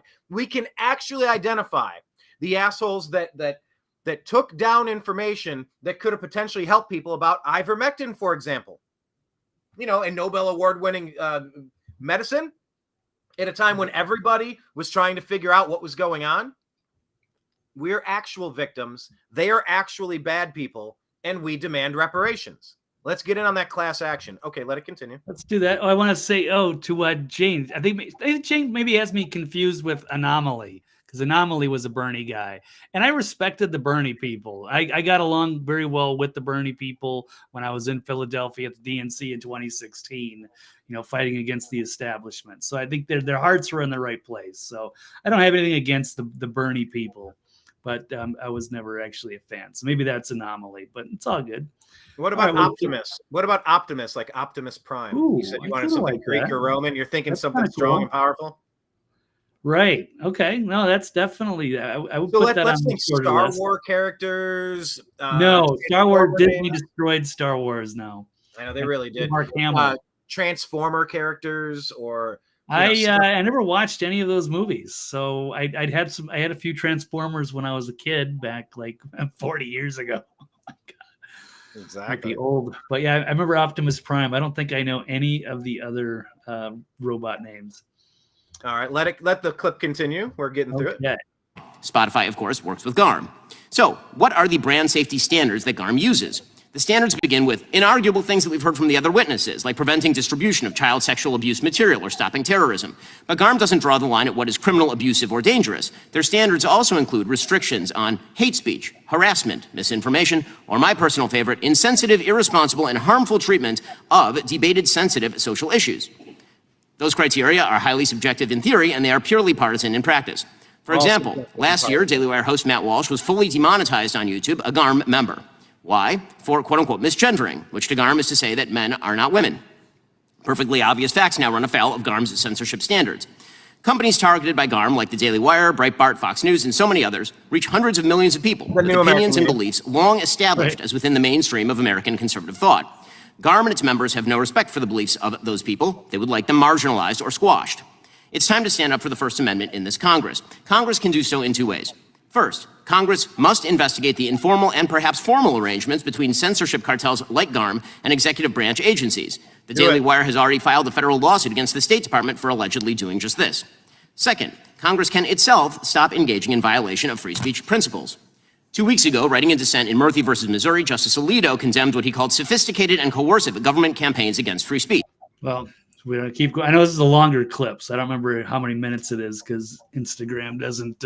It's not showing you the end of it. Let's just give it one more minute and then we'll tear through the rest. It's just, it's so crucial that we're all distracted by Biden. It's like Biden's been a shit show for 6 years. Let them wallow in their trash. Okay. I mean, I'll get to it, but like, this is like actual solutions to problems right here. And it's like we get wrapped up in just piling on the old guy that's going to be buried soon politically. And I mean, the guy's falling apart in front of us, but it's like, here's an actual solution. So we'll just give it another minute and then we'll bounce. And then we're going to go through lightning round on the rest of the issues of the day. Here we go. Members of this committee have engaged in precisely such campaigns. When Congressman Schiff speaks about targeting social media companies that must be, quote, pulled and dragged into this era of corporate responsibility because they are too tolerant of misinformation, he knows what he is doing. He is participating in a sophisticated coercive campaign against free speech. When Congresswoman Jayapal blames social media for placing America at the, quote, precipice of a democratic crisis and calls on them to target they deem hate groups, she also knows what she is doing. She is participating in a sophisticated coercive campaign against free speech. When Congressman Hank Johnson says, quote, we need a constitutional amendment to allow the legislature to control the so-called free speech rights of corporations, he also knows what he is doing. We all know what these government actors, what some people in this room are doing. You're using the tacit threat of government action to compel private companies to throttle viewpoints you don't particularly like. The First Amendment was not designed to enable workarounds by elected official. It was directed at Congress, at you, and you're abdicating your fundamental duty when you exert pressure on private companies to censor speech. Some in this room have been doing just that for years. We in the non-legacy media have been feeling the effects. In the name of the Constitution and the name of democracy, this should stop. Oh, there we go. So kudos to them. And I just liked when Swalwell, I thought we had the clip, but Swalwell's like, and did you say this? And did you say that? He's like, yes, I agree with me. It was awesome. It was so good. Like trying to, did you say that? He's like, yes, I'm a practicing Jew. That is how I feel about homosexual acts. Yep, I agree with me. It was just, I don't know. It was so funny. The only way that got better is if Swalwell if Shapiro worked in a Feng Feng reference. Yes, I agree with me. By the way, someone who had all of the, it was something about like, I have impulses too, but I control them. I just don't do it. I consider that to be a sin. He's like, yep, that's me. I agree with me. The only way that gets better is if he says, yeah, and maybe you could have done the same with Feng Feng. I mean, like the crowd erupted when he said, I agree with me. And I'm going to see that on hats and shirts. I agree with me. Like it was a great line. So anyway, check that out if you haven't seen it. There's some good stuff being done up there. Hopefully it's not just yap, yap, yap. Pass some stuff, change some stuff. And by the way, I want my reparations. And I'm representing Blake as well. We want our reparations. Right. Okay. Yeah, it really backfired. I don't know what the whole purpose of the meeting was about. I'm surprised they called Ben Shapiro up there, but yeah, they set themselves up to get roasted. So he did a good job there. You know, give credit where it's due. Exactly. Okay, next topic, folks.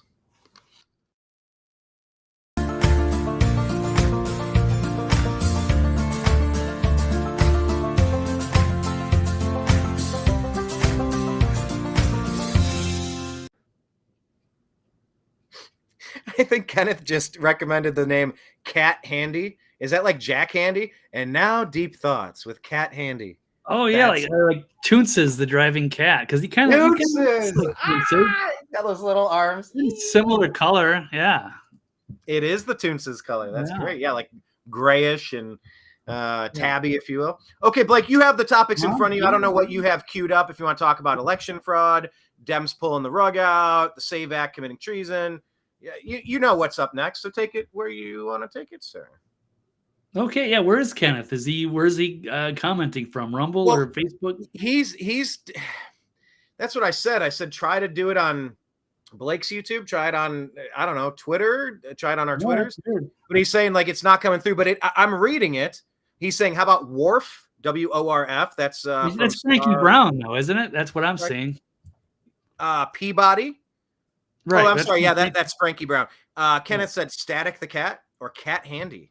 But yeah, he's commenting on the New American Media YouTube channel. And I'm just kind of taking those off of here and putting him up here. I'm doing the best I can. I don't know why there's a glitch today. He always comments and it always pops up. So yeah, that's bizarre. We're getting punished for for whatever YouTube video they pulled. I don't know. So we're getting something. Maybe punished that is from behind the scenes by whatever fed that's not, because watching. Frankie Brown is on the New American Media YouTube channel and she typed Peabody Wharf and Peabody Wharf showed up on the screen. So that's dispelling that YouTube is not letting comments through. It's not letting Kenneth's comments through. I don't know why. Well, maybe Kenneth got in trouble. Maybe he's in the doghouse. Ay. The cat house and the doghouse. Every hen house, outhouse, farmhouse, and house. Remember The Fugitive, Tommy Lee Jones? Right. Let's go out there and search every doghouse, outhouse, farmhouse, and cane house.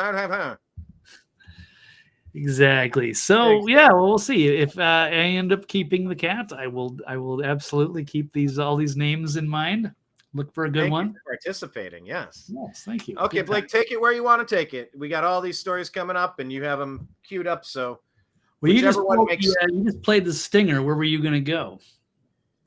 Pulling the rug out after they let Trump win, or severe consequences for election fraud. All right, we'll start there. Great article here by Brandon Smith of from Alt Market US. Won't get into too much of it. I did share it on Twitter. But he's saying Trump's return, get ready for chaos to be unleashed and blamed on you. It kind of puts out the idea of the agenda. Well, let's see. What happens when Biden walks away? Just saying, if maybe the Democrats give up and they don't have anybody good, maybe they'll just let Trump win, and then they'll pull the rug out on everything, on the economy or what have you.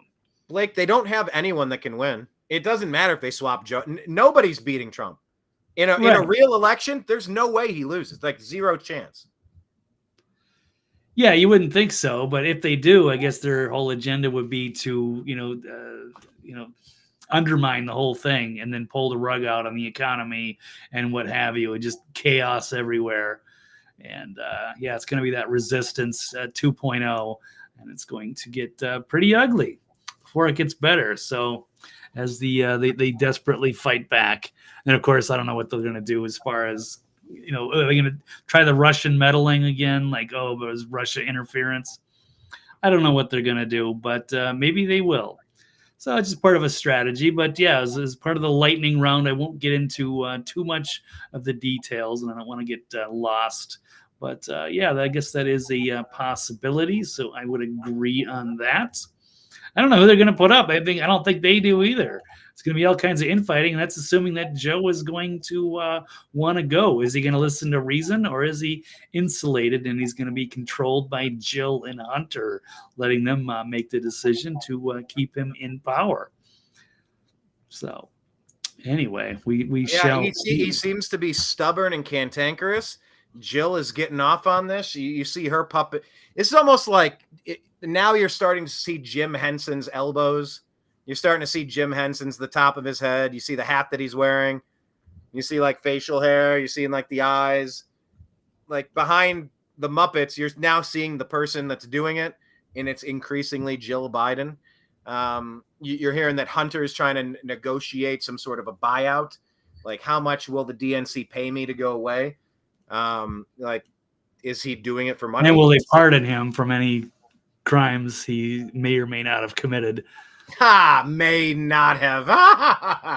Oh, Lord, if there's justice in this world. Well, did get busted on the gun charge, but whether he gets hit on the business dealings, I'm not sure. Will they pay him to go away? But the question is, the problem to ponder is that Hunter Biden has been working as a deep state member. Like, we tend to think of it as like he's just the junkie kid, but he's the one setting up the deals. He's the one organizing the money laundering. He's the one provoking World War III right now. So he's on the deep state payroll. He's kind of running the show and has been. And he's out of his mind, and he's compromised and accepted several $1 million, maybe $5 million from China, and never paid back the loan, air quote loan. That's the way they like to do it. They're loans that are never repaid. But when you never repay a loan, the borrower is slave to the lender. Always. You've sold your soul, which is why the laptop was important, not just because he was debaucherous and a junkie, which he is and was and always will be. It's because he's compromised and blackmailed, which makes it incredibly dangerous for him to be affiliated with our government, which makes it dangerous and unelectable for Biden to get anybody's votes. But, 81 million totally legitimate votes. Yeah. Trump lost in 2020 to this clown. Sure he did. Okay.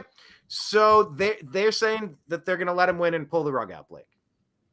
Well, just according to this author, maybe they get to that point. And yeah, of course, they're just going to try to cause chaos. They're not going to say, oh, okay, well, we didn't want Trump, but now let's come together as a country and support our president fair and square. It was all good.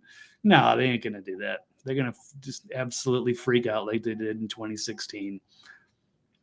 They're going to at the sky. Yeah, pretty much. Oh, yeah, that girl in the green. The instant meme. Like, you know what? I'm going to go make a difference today. I'm going to go and I'm going to protest and I'm going to shriek. Oh, you are, sweetheart. You're going to shriek for us every single day on those memes. Ooh, shriek for me, baby. Shriek for me.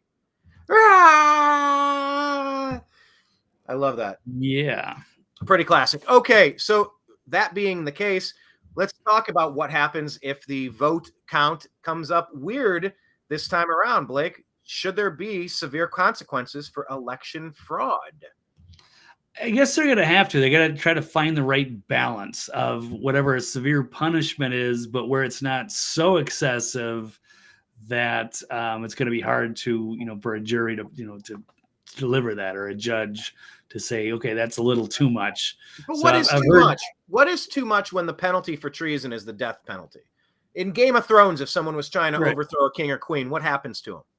They end up on the chopping block, overthrowing your government. Not by campaigning and having a lot of good ideas and building a coalition and shaking babies and kissing heads. I know I did that back, shaking hands and kissing babies. There are penalties for treason. Like it's not harsh. You go to the gallows. You go to the butcher block. Like the penalty for treason is the death sentence. It's capital punishment. Yeah, I mean, for some of the people at the higher levels that really were involved, and I guess it could be either death penalty or 20 years or something. And then for some of the low-level people, maybe not so much. Why not so much for the people actually doing it? I mean, if somebody was, say, getting paid to, stuff ballot boxes. Commit treason and overthrow the country in a coup? To usher in radical marks and crap that devalues our dollar and enters us in a nuclear World War III. Yeah, the penalty for that should be death. Sure, like Stacey Abrams or something. If she was caught red-handed, that would be like a treasonous type of deal. But if it's just some low-level staffer that was following orders, ends justify the means. Sure, what do they get? 4 or 5 years, maybe longer, depending on the severity of what they were actually doing. But if you just blanket, say, 20 years, no matter what, then I think it might be difficult for people to prosecute, perhaps. But so I think it'll vary. So anyway, this is an article out of Natural News. Trump promising to prosecute those involved in voter fraud if elected. Very big difference. For the second term, right? The Democrats paint it as persecution, and Republicans are like, no, it's prosecution of crimes, you idiot. Like, it's not a persecution. That's an innocent man. That's what you've done to Trump. A prosecution is when you're caught. We caught them all, he said. We caught them all. Oh, did you? And for 4 years, nobody's done anything about it? Sure, you caught them all. Okay, trust the plan, right? Anyway. Right. Well, so far, Donald Trump is promising to pursue criminal charges against everyone involved in voter and election fraud. Yes. So sending to prison election fraudsters at levels never seen before, and they will be sent to prison for long periods of time. Good. So I don't know if Immediately. that's, yeah. So we've heard 20 years. These are just, well, I think it's, it's going to vary. But and what about illegal alien invaders who attempt to steal the election? Should they be sent to Gitmo for 10, 20 years and then shipped back to their original country and have that country pay for their stay, bill them for the service, or immediately I don't know if that's death penalty? going to be, the logistics of that might not be doable. To be a member of a foreign nation who comes in to overthrow that nation. I mean, that's, that's well, yeah, depending on what it is. Yeah. Yeah. We'll see. So, right. It's kind of like, oh, okay, we'll build a wall and force Mexico to pay for it. Maybe. But anyway, let's, this is a little vulgar, but it's honest and real. This gentleman here is talking about the 198 Democrats that voted against the SAVE Act, and that only Americans should be allowed to vote in this election. So it's a 1.5-minute clip. So he thinks that this is treason. We covered this in the last show. And so let's roll this. And by the way, I think we've been covering American treason for 13, 14 years on the New American Media. I mean, our logo has been changed to an upside down flag as a nation in distress at this point. Like, it cannot be any more dire than it is at this particular moment. We are so close to collapse, calamity, catastrophe, chaos. All right. Yeah, I would agree with that. Okay, so everyone just brace yourselves for the crude language dispersed throughout this next 95 seconds. I just can't deal with you fucking Democrats anymore. You fucking traitors to this country. Fucking treasonous pigs. That's what the fuck you are. With this, oh no, it's a good thing that these 198 Democrats voted against the SAVE Act. Y'all come with all kinds of fucking bullshit like, oh, it's already illegal. It's already illegal for illegals to vote. The SAVE Act stops illegals from voting. Yes, it may already be illegal. There already may be a law against it, but it's not preventing it. And the SAVE Act will prevent it. That's the fucking point. Prevention. But y'all want to bullshit. And let me ask you something. Is that the same logic you're going to use when Republicans go on the floor next week and say, oh, we have a bill, we have an act to help prevent child rape? Are y'all going to go on the floor and say, oh no, there's already laws against child rape? There's already laws against rape. Well, clearly it's not preventing it, you fucking idiots! That's the point! I just can't, bro! Y'all are a bunch of fucking treasonous nation-murdering parasites! Truly! Why the fuck are you against preventing illegals from voting in our elections? Y'all niggas are okay with people from China, people from Russia, people from North Korea, allegedly voting in this election? Really? Y'all that desperate to get a senile, Parkinson's diseased ass motherfucker reelected? Truly? Really? Fuck you! Okay. Well, Blake, I think they say in the animal kingdom, by the way, you can find the Facebook group TNAM Animal Rescue. I'm a big proponent of helping animals. You may have found a cat because they say the cat distribution system works in mysterious ways. Your pets tend to adopt you. But that guy you just showed there might be the spirit animal of all of us.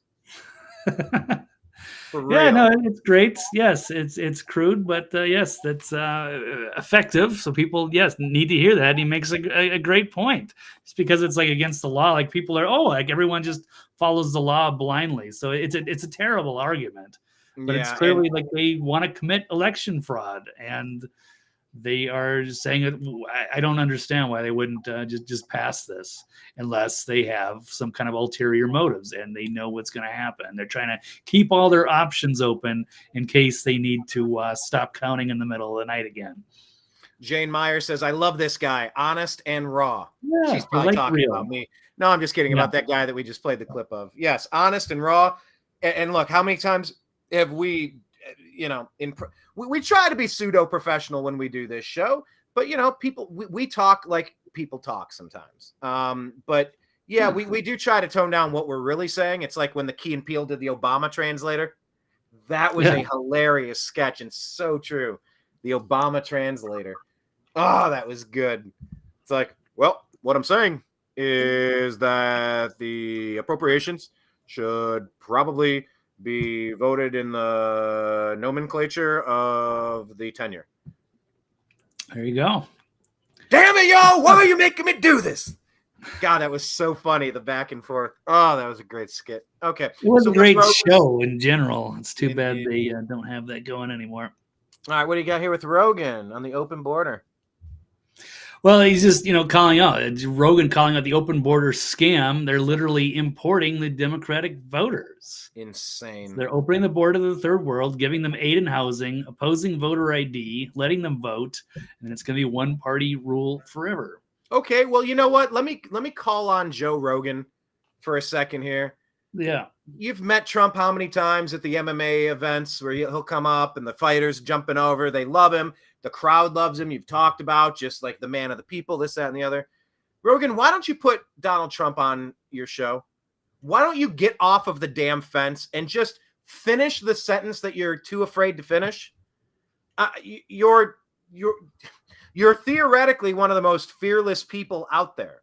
You lead the world's largest podcast empire with your comedy, your acting, your this, your that, your jiu-jitsu, your archery.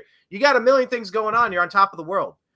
He's a fearless man, but I don't get why he won't just wholeheartedly endorse Trump at this point.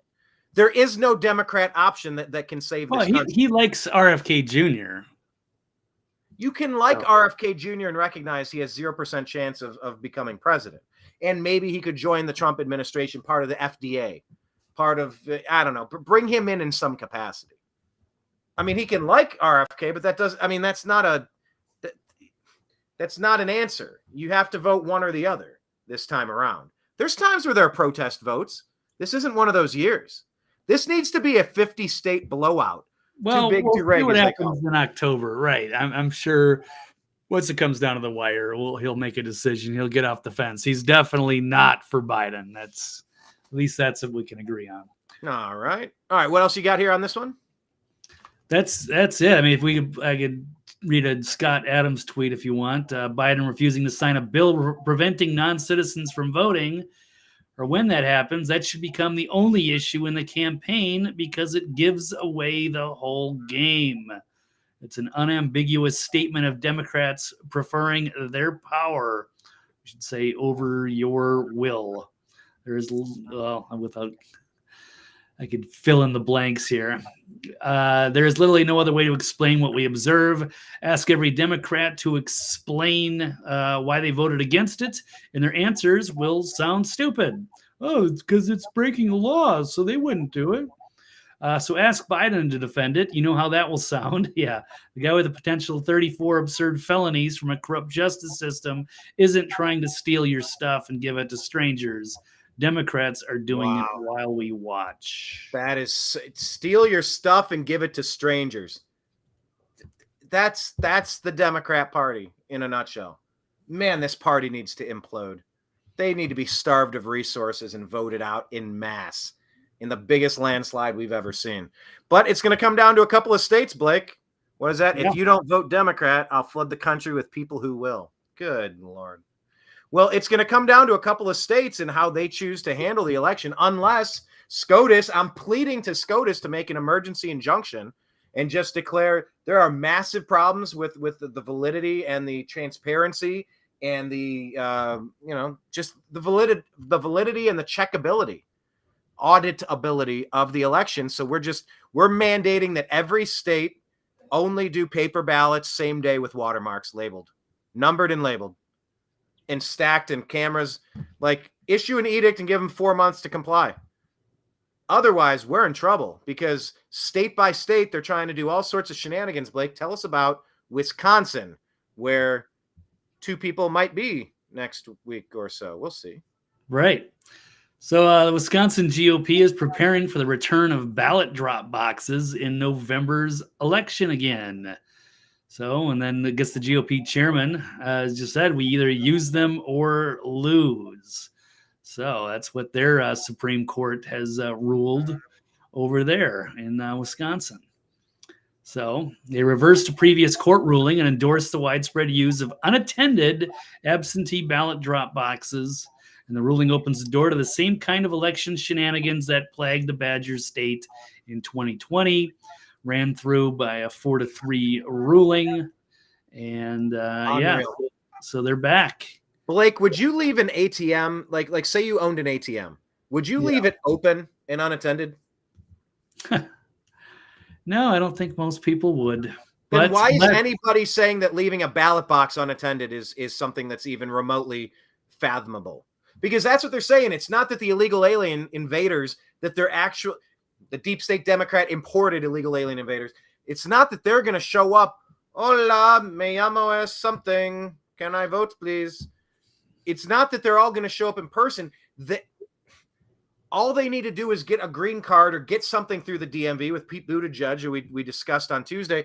They just need to be in the system as a air quote registered voter. They need to get signed up with a work visa, something. Some states are allegedly throwing these people onto active voter rolls. So then they're never going to get a ballot. It's going to go to one office, and somebody in that office is going to rubber stamp them, run them through the printer. They're going to add all the right votes, and they're just going to drop them. Here, do 100 a day. And we're just going to flood this with fake votes. That's what they're trying to do. It's not that they're all going to show up. It's that they're going to have a name in a system that's untrackable, untraceable. And then, Blake, oh my gosh, it looks like Joe Biden has been reelected as president of the United States. Once that happens, how do you undo it?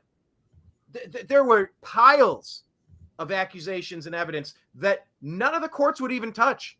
Oh, no, there's no standing. You can't take a look. Well, yeah, I'm sorry. Texas has a right to say, I don't believe what happened in Wisconsin is legitimate. Our vote is tied to theirs. Our federal tax dollars are being confiscated and redistributed. Yes, I have standing in that. Yes, I'll file on in behalf of what happened in Arizona, what happened in Michigan, what happened in Pennsylvania, what happened in Atlanta, in Georgia. Blake, if they're able to claim a victory on election night, I don't want to finish that sentence. But I do want to point out that a lot of people have been using the phrase civil war over the past year or two. I think you should just remember the term revolution. In a civil war, everybody loses. In a revolution, the good guys win. At least, in your mind, you can envision something like that. But a civil war is just a mess between ourselves. A revolution is taking out the cheaters, taking out the treasonous people. But there's no possible belief that Biden is liked, trusted, supported in any number that could allow a victory for him. So I don't know. I hope they're not stupid enough to try to push so hard, because January 6th was a warning. If they try it again in everybody's faces, pray for the outcome. I hope these people are not that stupid, but they really repeatedly keep proving that they are. So we'll see. But let's tell us what's going on in Michigan now. There's more stuff. All right. Yeah. So 5-minute lightning round. Yeah. I won't even get into what the shenanigans they pulled in Wisconsin last year in 2020 with the massive voter fraud. And there's some big accusations going on with this Claire Woodall. Pause on Claire Woodall. I'm sorry, Blake. Go to cisa.gov/rumor control for countervailing views about the 2020 election, because they think it was the only safe and secure election in the history of elections. Go to cisa.gov/rumor control for countervailing views. Go ahead, Blake. Right. So apparently, and this we'll see, not necessarily, yeah, exactly. CISA, we don't want to trigger anybody. Allegedly, she forced out the Republican observers around 10:30 the night before. Jeez. And then there were huge drops at 1:30 and 3:30 in the morning. This is from Peter. This is allegations from Peter Berniger. Dwayne Johnson and DJ Sons of Trucking, LLC, caught the fraudulent ballots central count at 1:15 on November 4th. Yeah, chasing out observers. And then Claire's on a video getting into a police SUV. Like, there's some really weird stuff. But it also happened in Detroit at TCF Center. You had vans coming in, rolling through in the middle of the night. And now you've got Gretchen Whitmer, the governor. Whitmer's better. Yeah. She just signed a law, apparently. I haven't got a source on this, but this is trending, and it's from Libs of TikTok. Signed a bill into law which prohibits recounting votes based on allegations of election fraud. So now ask yourself, why would anyone do this? And of course, the answer is because they're cheating. They plan on cheating. It's how outrageous is that? They're going to get rid of any ability to recount when people are going to call the count into question, which they are allowed to do. So they are really freaking out. Yes, they're rejecting the SAVE Act, and they're bringing ballot boxes back in Wisconsin, and now Whitmer is preventing people from recounting.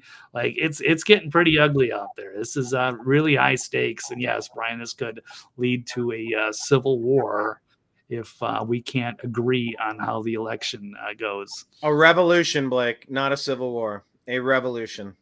Yeah, there you go. So, and yes, well, there's another problem with Wisconsin. It might already be too late for Democrats to replace Joe Biden without surrendering several battleground states, because, you know, states have their own different laws. But apparently Georgia, Nevada, and Wisconsin, you're not allowed to move or remove the candidate from the ticket unless they have some kind of unless they die. So they're going to run into some issues. So if they're unable to run Joe, they might not be able to vote in Georgia, Nevada, or Wisconsin. That would give Trump 3 victories right there. So, by the way, opponents of this Michigan thing say eliminating the canvasser's investigatory powers and scrapping protections against election worker interference will make fraud more difficult to address and compromise election security. Quote, watering down protections is counterproductive when several red flags had arisen within the state's election process, end quote, says Representative Jamie Green from Richmond. For example, there being no system to tell if someone votes in multiple states. A real issue facing the state of Michigan is evidenced by the Secretary of State removing some 170,000 people no longer living here from our voter rolls only after she was sued. And these new laws are effective immediately and will apply to the August primary races. Good grief, Blake. Yeah. On display for everyone to see. They want things vulnerable for shenanigans. I don't. Absolutely. Okay, go to VP, Blake. Would it be a mistake to bring in Marco Rubio? Agree, disagree? Marco Rubio would be a big mistake. 2 more quick ones. I'll just send a very quick one on that one because there's another story that we need to spend a minute or 2 on. But I'm not a fan of Marco Rubio. I mean, maybe if they're thinking that it's going to strategically looking at it, it does look like maybe Rubio could be as part of the old guard neocon GOP base, and you've also got the Hispanic support. One more thing, though, Blake. Isn't there something that the vice president and president can't be from the same state? They're both Florida, though. Wasn't that a thing? Yeah. Well, maybe that would disqualify them, because I know he's on like the list of 3. It's like apparently 3 that have been named. It's J.D. Vance from Ohio, and then Rubio, and then is it Burgum, North Dakota governor? Yeah. Doug Burgum. So those are allegedly the short list, but we'll find out probably within the next week who the actual nominee will be. But you've got, in this article, you've got, even Don Trump Jr. warning against Marco Rubio, his father's running mate. I would agree with that. So it's not even anything personal. I just think that the people that run Rubio have bad intentions. So, and he's kind of another puppet senator. Well, but anyway, it's a lot, Blake. It's a lot like Huma Abedin marrying George Soros' son. That got pushed off the list today because there was just so many other stories. I had to cut a few. But it's like you do not want Hillary Clinton's team salivating over $50 billion, however many billions of dollars are in the war chest. You do not want to be off. You do not want to be in that secondary position. If the neocons can get that close to VP, you better look out for Trump. Just like you would never want Hillary as your VP. Like you'd get stabbed in the back in a heartbeat, theoretically and literally, honestly. Just ask Vince Foster, if you will. Okay. Well, then the final story. Then we're not going to do the what the big boy press conference.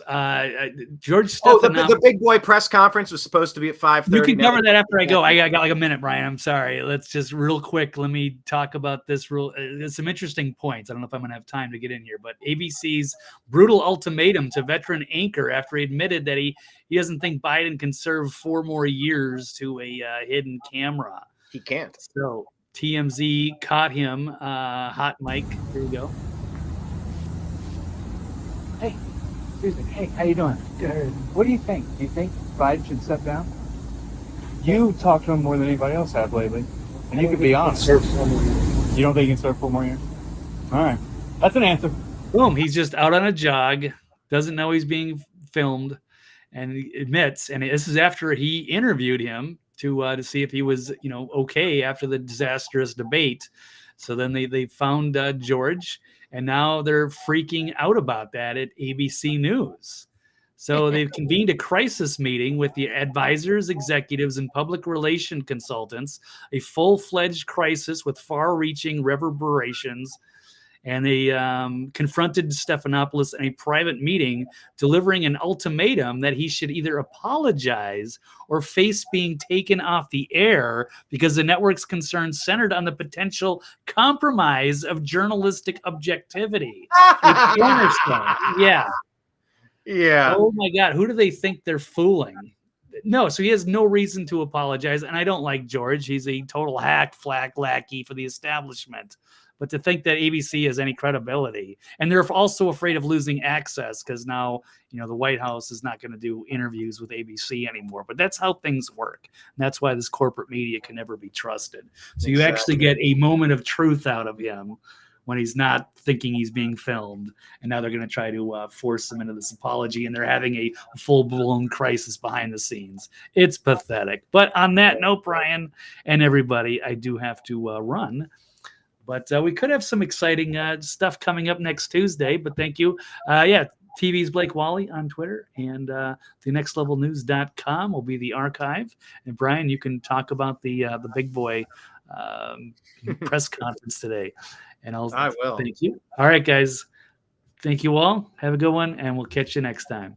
Thank you, Blake. TV's Blake Walley, everybody. thenextlevelnews.com for the archive, and at TV's Blake Walley on X for his X feed. If you'd like to support independent journalism, you could donate to Blake, because guess what?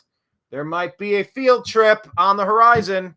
You know how Blake and I have been to, we've been to the Bundy Ranch in Nevada. He went out to the Democrat convention in 2016. He and I went to the Republican convention in 2016. We were at the Libertarian convention in 2024, a month ago. All those things cost money. And we may or may not be reporting live from Milwaukee next week. So if you would like to assist Blake in filling up the gas tank or getting some of the hotel costs, you could donate on Cash App. He's over there. It's $ Blake W99. $ Blake W99. I guess the only thing I wanted to add about... Here, let me pull this off for 1 second.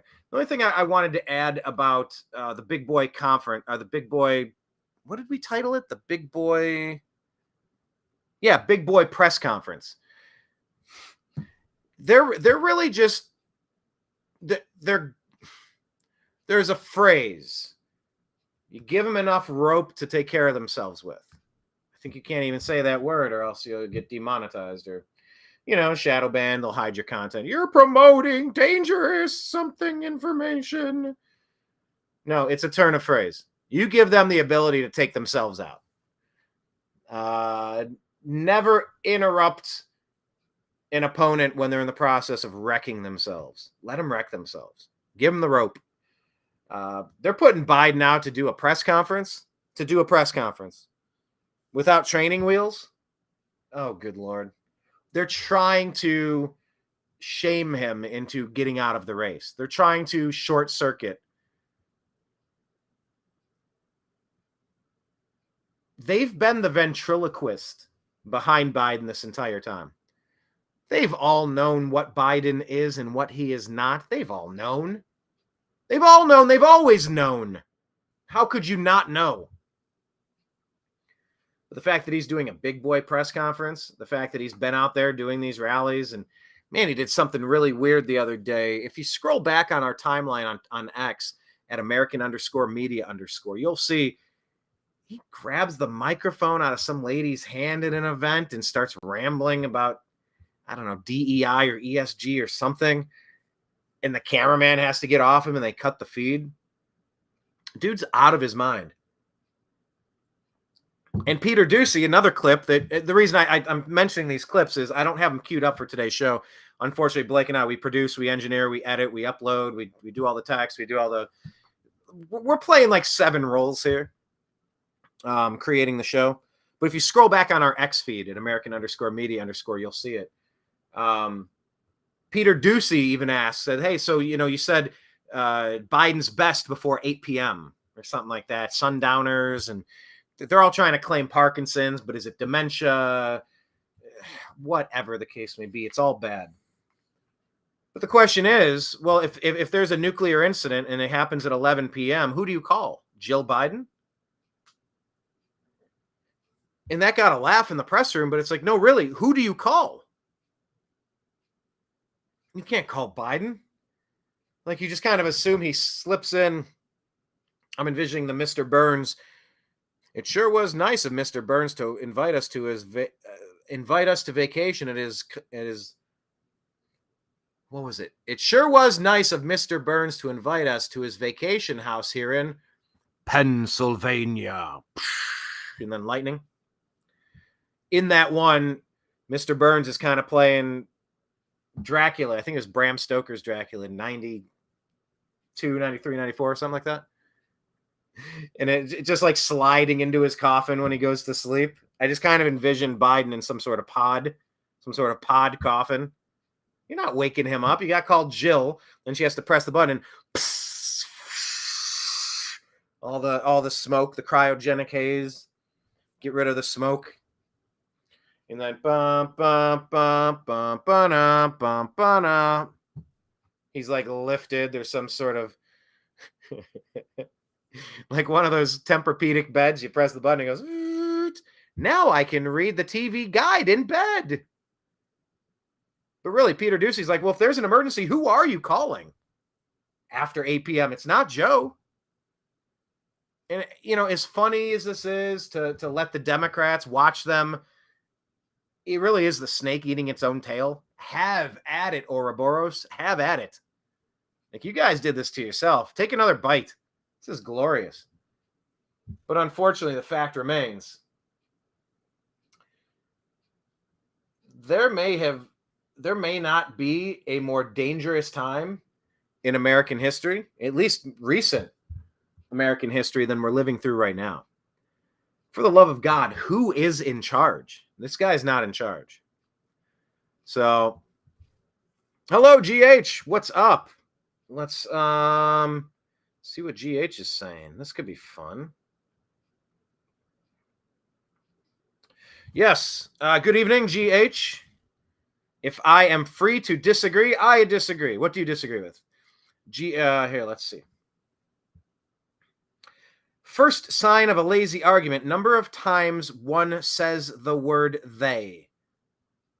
What was the sentence with they too many times in it? And evening to you, of course. Second sign of a lazy argument, number of times one has to resort to stupid metaphors and cheap analogies and highlight extreme scenarios to justify one's partisan position. All right, that's a little bit of word salad. If you can be specific, what are you disagreeing about? Specific. One sentence, just 11 words, 15 words, one tight sentence. Make your disagreement. Let's hear it said, GH. But I want to talk about this. I had this pulled up here to kind of piggyback off the Stephanopoulos thing. No, Stephanopoulos should not apologize. No, Snuffleupagus should not be fired from his job. That's insanity. No, you don't do that. Don't do that. Please, let's not play this game. Here, let me pull up the article. I guess I'll read this from NPR. So this radio host here, hang on, is it up on the screen? I think it is. I switched. Yep. Okay, good. It's still up on the screen. A radio host has resigned after interviewing Biden with questions provided by his campaign. Guess that's the radio host there. Andrea Lawful Sanders. Lawful. Rhymes with awful, but lawful? That's an interesting name. Resigned from her position at Word Radio, WURD. Philadelphia radio host parted ways with her station after interviewing Biden with questions provided by Biden's campaign, a move prohibited by many newsrooms, including her own. I did not read the word they in that first paragraph, let it be known. Andrea Lawful Sanders is one of two journalists, both hosts of black radio shows in critical swing states, who acknowledged over the weekend that the Biden camp had fed them questions for interviews earlier in the week. Oh, here it is. Their administrations come at a time. It doesn't make anything lazy. It just says their administrations. Their administrations. Oh, I'm sorry. I'm reading that wrong. Their admissions. Their admissions come at a time when the president's already facing heightened scrutiny. Yeah, that's mildly typed there. Mild, heightened scrutiny. Trying to do damage control following it. Shaky performance. Ah! Okay, so that wasn't a total train wreck. That was a shaky performance in the debate against Trump. Lawful Sanders hosted The Source on Word Radio, independent black-owned talk radio station serving Philly. Spoke to Biden on July 3 in what the station called his first media appearance since the debate. The 14-minute interview aired the following morning, and Biden stressed the power of black voters and outlined some of his administration's wins for black communities, such as supporting HBCUs. Yeah, by the way, Trump did that. Trump bent over backwards for HBCUs. So if you're trying to compare that, I've heard some stuff in the past couple of weeks where Biden's team is trying to compare crowd sizes to Trump's as if that's a winning strategy. I don't know who's advising the Dems, but it is an unwinnable task. It's an undoable job. No wonder Jen Psaki ran the first moment she had a chance to bail on that sinking ship. And then he touts nominating the first black female Supreme Court justice. Anyway, so these interviews went out, and here's another one, host Victor Blackwell on this other show. Hang on a second. What are we saying here? Anyway, it's being brought out. Had the host been given questions from the White House or the campaign, or been required to submit theirs ahead of time? The reason I ask is not a criticism of either of you. It's just that if the White House is trying now to prove the vim, vigor, acuity of the president, I don't know how they do that by sending questions first before the interview so the president knows what's coming. Well, by the way, the Democrats, the deep state, they give all the questions for all the debates to all the Democrats. Even Fox. Fox is not Republican leaning. Yeah, you have the Five. You have a couple of shows. They got rid of Tucker, their number one guy. They've ran how many people out of there? They had Chris Wallace running interference, pushing the 51 fake intelligence officials incorrect information, pushing the Fine People hoax during that debate. Fox is not right-leaning. Fox is deep state neocon. Fox is George Bush, Marco Rubio, Mitt Romney, Liz Cheney. That's Fox. That's why we don't watch Fox. That type of crap doesn't appeal to us. We've called it out. We've identified it. But this Lawful Sanders, she's saying that the questions that were sent to her for approval, and then she got several questions, 8 of them specifically, and then 4 were chosen, were the ones that she approved. Okay. So about this radio host, they were given questions. I don't see any problem with it. Now, what you're going to say is that, well, yeah, you should have a problem with it. And the problem with it is you don't have someone off the top, kind of sharp, quick. You ever see, who's that comedian that got really big this past year? Matt Rife. I've seen very few of his, very little, comparatively speaking, much smaller percentage of Matt Rife doing prepared stand-up. What I've seen is a lot of crowd work. So there's like sketch comedy, there's improv comedy, there's written comedy, there's impromptu. So Matt Rife is really good at off the top, and he interacts with people and it's quick jokes. trying to keep it steering, trying to steer it and keep it moving in a hilarious fashion. If the Democrats are trying to prove that Biden's with it and he's sharp as attack. Project 25, Project 25, Project 25. Monorail. Sharp as attack. Insurrection. They think if they repeat the that was the other thing that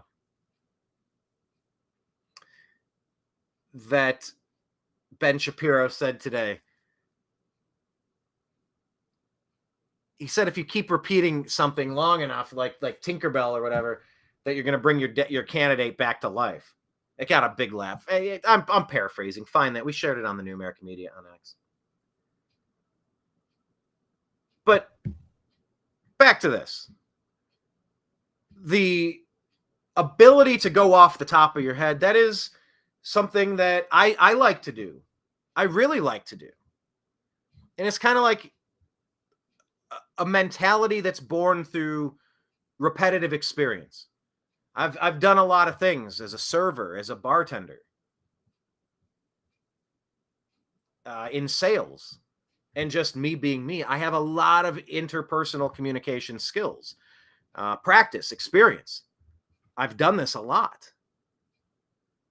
And so that is maybe where I excel. But Biden, I mean, he loses his train of thought. Now, look, I lose my train of thought all the time. But I'm able to usually, maybe 90% or more, I'm usually able to get it back on track and kind of remember what it was I was talking about.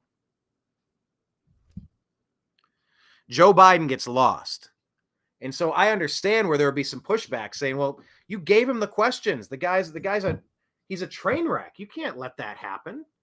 You know, we're trying to find out if the guy's with it, and you're not giving us a chance to know that because of the way that you're treating him. Joe did such a good job today, says Dr. Jill Biden, the babysitter. He answered all of the questions. Okay. That's so good. That's so good, Joe Biden.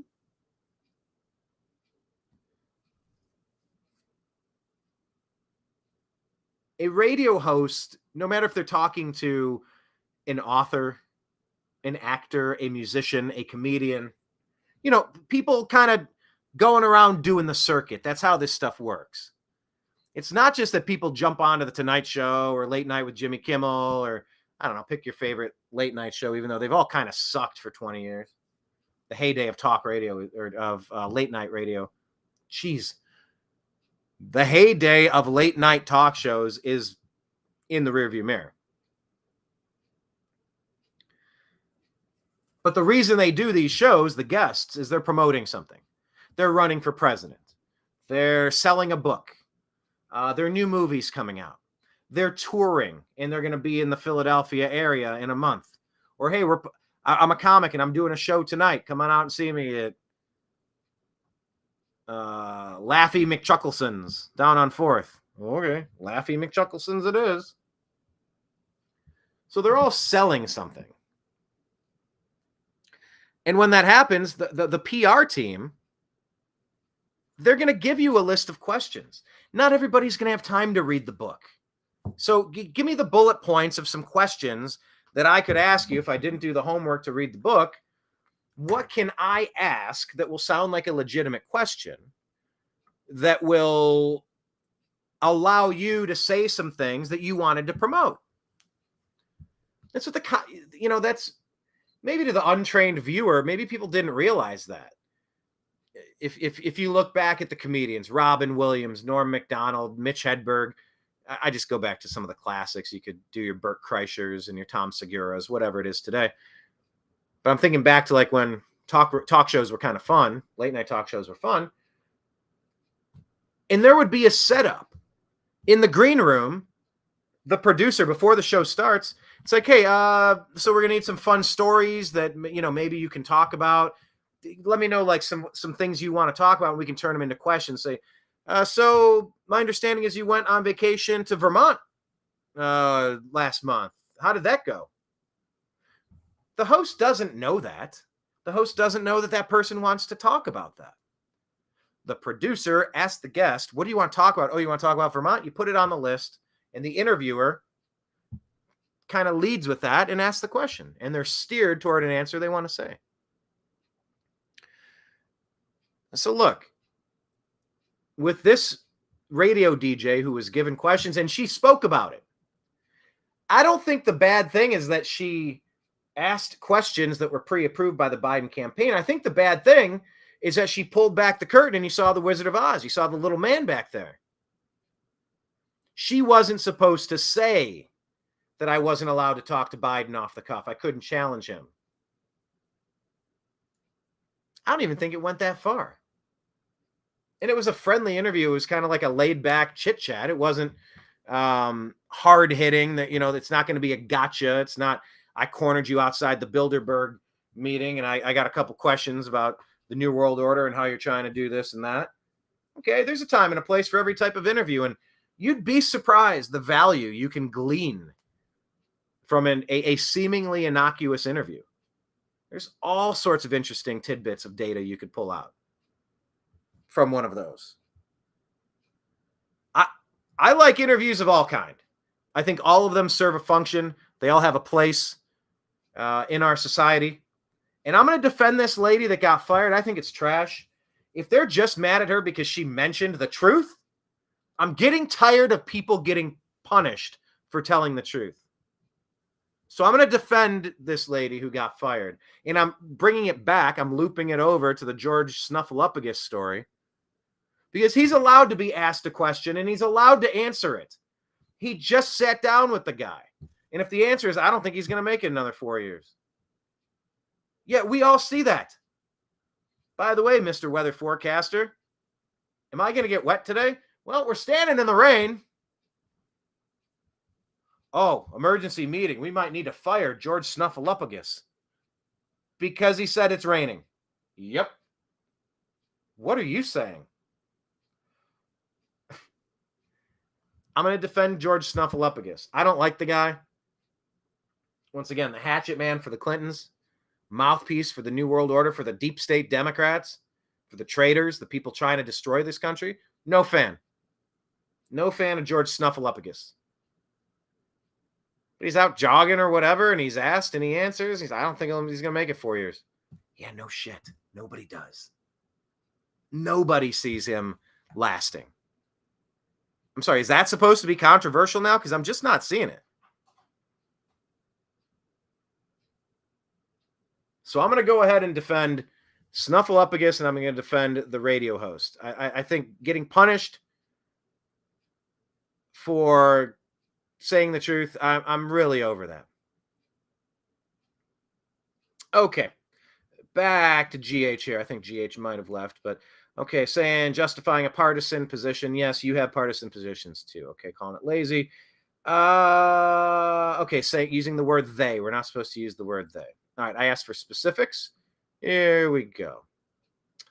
GH says, I equated Mr. Burns from The Simpsons with Biden, hence a cheap metaphor. Do you ever see Joe Biden walk? Do you ever see Mr. Burns walk? The gait, G-A-I-T, their stride.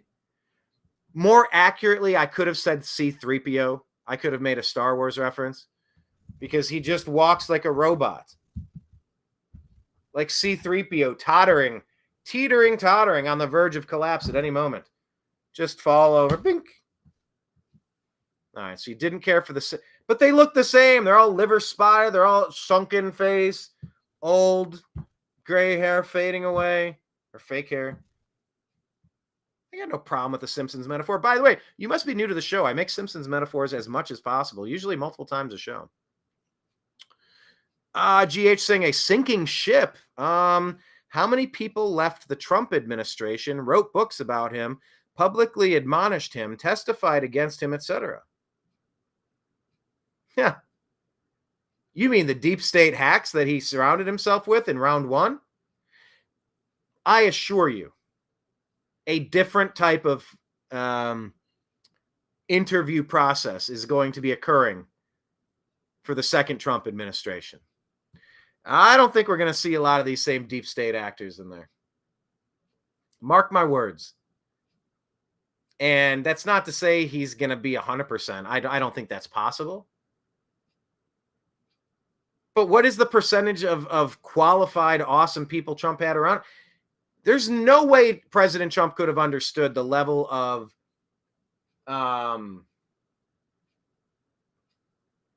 I guess just the level of treason swimming around him. The backstabbers and the liars, yeah. Oh, there's a lot of people who wanted to write books and ruin the guy. I mean, all the more reason to support him now. If all the wrong people are against him, okay. Yeah, if you're going to say because Adam Kinzinger and Liz Cheney were on the J6 committee, then deleted all their evidence, by the way, to protect their frame job, their attempt to railroad him, bearing false witness. Yeah. So if you're gonna judge President Trump by the quality of people who he turned away from him, that decided they don't like him and tried to take him out of office multiple times, like Liz Cheney, Adam Kinzinger, Mitt Romney, well, if you're judged by the company you keep, I think you're also judged by the quality of people who can't stand you. Costanza? Can't stand you. That's a Seinfeld reference, if it's not too sophomoric for the moment. GH continues. Psaki? Really? That was a while ago. Yeah. She fled the sinking ship. That's a bit of a tongue twister. She fled the sinking ship. I said it at the time. Anybody with eyes could see where that was headed. The Biden train wreck disaster. I know I'm mixing metaphors now. Hope it's not too cheap. Yes, I mixed a boat metaphor with a train. Hey, you know what I'm doing? I'm pretending to be Pete Buttigieg. That's what I'm doing. I am playing the role of Pete Buttigieg. You got trains going off the track and fires being intentionally set to toxic chemicals in the water system in East Palestine, Ohio, under Pete Buttigieg's watch, because he's being rumored as one of the people that could replace Biden, or at least be VP.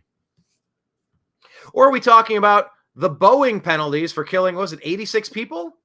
That was a news story you'll find if you go back on the X feed for American_media_. Please follow us.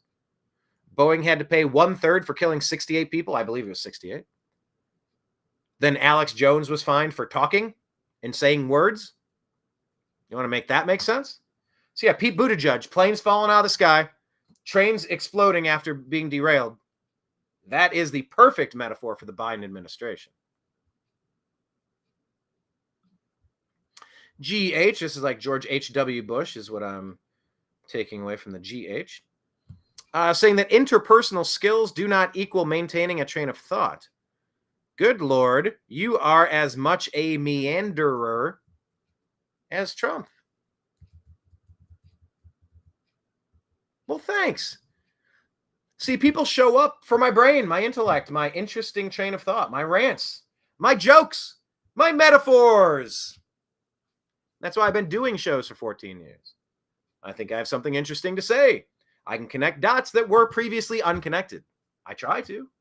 And I try to present things as accurately as possible. And I will read some constructive criticism. Even. How about that? Yeah, the definition of meanderer is one that meanders. That's not super helpful. To proceed by a winding or indirect course. To wander aimlessly or ramble. See, all of mine kind of connect back. I do have connective tissue. I do have key bullet points that I wish to address along the journey. But thanks for that. And yeah, Trump does meander. But Trump, much like myself, fancies himself a bit of a stand-up comedian. And I've been meaning to get on stage. I've never written a 4-minute comedy set before. Oh, I just flew in and boy, my arm's tired. No, I won't be doing that one. But I do try to tell jokes and I try to make people laugh all the time. So I'm a form of a comic, a version of a comic. I would like to cross stand-up off my list and maybe continue doing it if it goes well. Maybe continue doing it if it doesn't. But yeah, I do meander and I do wander along these stories because there's oftentimes multiple layers to this. You see, and today was going to be a special day. At 5:30, Resident Biden was going to be giving his big boy news conference. Oh, let me just pull that story up, and I'll end the episode here. But I guess they've delayed the presser for an hour. I think that's the latest information they're giving us. Let me pull this up on the screen here. This is from the New York Compost. Biden's high-stake big boy press conference has been delayed, so it might miss the evening news broadcast. Jeez, look at this weirdo. Look at him just yelling. At least right at the beginning. You see it? Here we go. Look at Biden's facial expressions. Okay, come on. GH, how are you going to look at Biden and not see the comparison between Mr. Burns? Biden is Mr. Burns. And by the way, look at that. What's that eagle? He's got an eagle in front of him. That's not the presidential emblem. That's interesting. Or not. So President Biden's highly anticipated big boy press conference Thursday, his first formal solo press conference in Washington since 2022.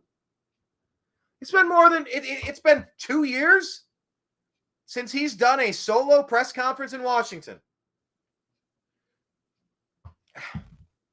You can hate Trump for ridiculous reasons. You can hate Trump you can blow a couple of small issues into mammoth reasons. But that dude was fearless, and he took every press conference possible. When it was COVID, he was out there every day. And no, he never said to inject bleach, you idiots. Stop saying it. You're embarrassing everybody around you, especially you. There were disinfectant treatments, ultraviolet light capsules that could be swallowed, that could illuminate, irradiate, that could help with the lungs and help internally. The sunlight is the best disinfectant. You ingest a disinfectant, a light. It was inarticulately tossed out there as an aside. It wasn't an edict from the White House to go home and start chugging Clorox, you morons. That's called a RUPAR, where Aaron Rupar will selectively edit when Donald Trump says, and there were very fine people on both sides. Now, I'm not talking about the white supremacists or neo-Nazis. They should be condemned totally. But I'm saying there's people out there that wanted to keep the statue and people that wanted to take the statue down. And there were a lot of good people out there. Aaron Rupar cut out the part that gives all the context and then says Trump says Nazis are fine people. A complete lie through omission. By the way, it's exactly what they did to Alex Jones today. It's trending. Something about assassinating Biden. That do the Democrats have a plan to take him out? And yes, we've talked about that with every president. But then they're trying to gaslight and say, look what Jones is calling for. He's like, no. He's in the title of it. They focused on 3 words together. They omitted the entire phrase. It's something like, do Democrats have a plan to assassinate Joe Biden?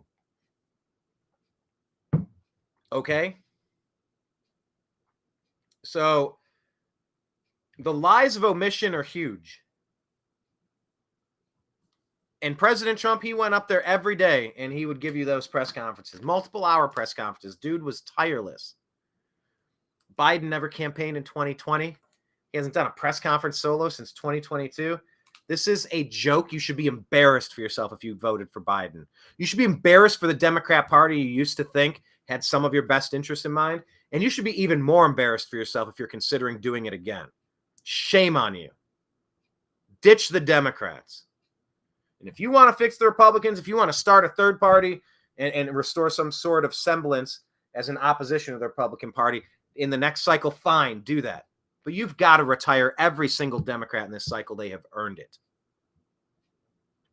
Anyway, this would have been cool as a 25-minute filibuster gearing up for like a live Biden train wreck. But I'm not going to do this for another hour. So we'll just kind of get the lowlights tomorrow. Make sure you're following us on all of the other platforms. But anyway, they're saying that the event was delayed due to a NATO schedule, which began later than expected. Democrats who support Biden are anxious about the event at Washington's Convention Center, which will be his first time formally facing a room full of reporters in Washington since November 2022. In his first extended Q&A session with journalists since his confused There you go. Since his confused June 27 debate performance. I feel like the narrative needs to change. So either Democrats need to get behind Biden or he needs to step aside. But we are losing time. A Democrat source close to the White House told the Post. So tune in for the embarrassment that they're trying to put Joe Biden through. Shame, shame, shame. They're trying to shame Joe Biden into backing down. So yes, thank you for enjoying my meandering today. We covered a lot of ground here, people. There's a lot of stuff to talk about. And I want to encourage you to follow the New American Media in our various locations. Every one of the places you're following us on today might not be here tomorrow. We don't know what tomorrow will bring with more censorship or shadow banning, demonetization, or deletions. So we are going to encourage you to follow us in all of the places. TheNewAmericanMedia.com is our hub. Go there. Haven't done a lot there lately, but I do plan on getting back in and refreshing that a bit. If you go on the right-hand side, lower right-hand side, middle right-hand side of TheNewAmericanMedia.com, you will find our Facebook page, The New American Media. Please like that page, interact with it, subscribe to it, whatever it takes, whatever that means. You can search TNAM's The Agree to Disagree Show as a private group on Facebook, or TNAM, TNAM Food and Drink, TNAM Humor, TNAM Grow Something. We have several groups. Search TNAM for The New American Media and follow those groups. And if it's private and says, hey, how did you find us? Say, Brian invited me, and we'll let you in. Also, find us on Instagram, The New American Media. Usually in the morning, we will put out our stories of the day. I don't know, 10, 20, 30 sometimes. And there's enormous swaths of information found on the New American Media Instagram page. It's kind of where memes go in the grand scheme of things. But the daily stories that we share are massive. And I do intend to have Adam Boyd from Soulful Training. He's doing Tour de Patriot. He's riding on his bike 1,200 miles across the original 13 U.S. colonies. We had him on as a guest on Tuesday's show, so go back and check out Tuesday's program. He was on for the final half hour. But he and I were discussing doing Instagram Live together. Haven't done that before. So we want to try to use these platforms for all of the reasons they were intended. But definitely link up with us on those. Go to Odyssey.com. Odyssey is our backup for the YouTube channel. So on Odyssey, Odyssee, everything we post to YouTube is duplicated and uploaded to Odyssey. Find the New American Media, subscribe. Of course, YouTube has almost 1,500 videos from us from the past 13 or so years. Go to youtube.com/@thenewamericanmedia. You know, we got thousands of subscribers, millions of views, 1,500 videos, lots of interesting stuff. Please go there and please watch a few shows. Press play and let them play. We're trying to boost the number of minutes that are being watched so that we can gain our monetization back. They've made it a little bit more interesting and tricky. And of course, they don't let many of the subscribers even notice. We don't show up in the suggested feed. That feels painfully obvious. But yeah, please link up with us there. On X, as I said, we're at American_media_. We need more Truth Social subscribers. So go to Truth Social, find The New American Media, and hit subscribe, please. Interact with us. Reshare our content. On Rumble, Rumble's a great alternative to YouTube. I love having it. Rumble.com/TheNewAmericanMedia. Go there, hit subscribe ASAP. Please let those videos play. We are monetized on Rumble. Man, that feels good. It's been a long time. And that's exactly what Ben Shapiro was in front of Congress talking about. Like, man, the amount of measures you've taken to handicap, to kneecap us, to take out our funding. It's just, you cannot even believe that this is America right now. Under this third Obama term, puppeted with Joe Biden with his wrists and ankles at the end of marionette strings. So subscribe to the New American Media on Rumble. Also, our podcast is on Spotify, The Agree to Disagree Show. Please find us there. If you like what we are doing, and you would like to contribute to our endeavors to go on the ground and give you information right from the source, you can go to Venmo and find me at Brian Engelman, BrianEngelman, and you could donate that way. Thank you so much to those who have. You know who you are, and we really appreciate you. And finally, patreon.com/thenewamericanmedia. You can sign up to be a $5 a month recurring sponsor, $15 a month, for just the same price as you could pay Netflix to push their radical agenda on you. You could support independent journalism. Or you could sign up for $100 a month or $1,000 a month. We would appreciate all of it. I think we have a $10,000 tier as well. Hey, I'll take a reoccurring $10,000 a month. $120K a year that'll bring you a lot of liberty right there. But anything you would be interested in supporting us with is all appreciated, of course. On Telegram, we're TNAM and TNAM Chat. TNAM and TNAM Chat on Telegram as well. Almost forgot that one. So follow us in all those places. I appreciate you all for joining us today, including GH, who shows up occasionally to, tell us how much he does not enjoy our program. So thank you. But to everybody else out there who's enjoying the program, I do want to say a deep, sincere thank you so much. Once again, special thanks to TV's Blake Walley, at TV's Blake Walley on X and thenextlevelnews.com. $Blake W99 on Cash App if you want to send him some love. All right, so get your popcorn ready. I wonder what the Joe Biden drinking game is tonight. Do a shot every time Biden. Oh, goodness. It really is sad what they're putting him through. I don't have sympathy for Joe Biden in the least. Repeating all the hoaxes, the fine people hoax, the bleach hoax. All he does is lie. And it's racially divisive lies. He talks a lot of trash racially. If you don't know whether to vote for me or Trump, you ain't black. Dude's just gross. On every level, he's gross. But still, what Jill Biden is doing, it seems like Obama has put out the word. Stephen King is calling for Biden to get out, and Rob Reiner and Clooney, they're all calling for him to step aside. But the fact that they're marching him around like C-3PO to give these really awkward... If it wasn't so serious, it would be more hilarious.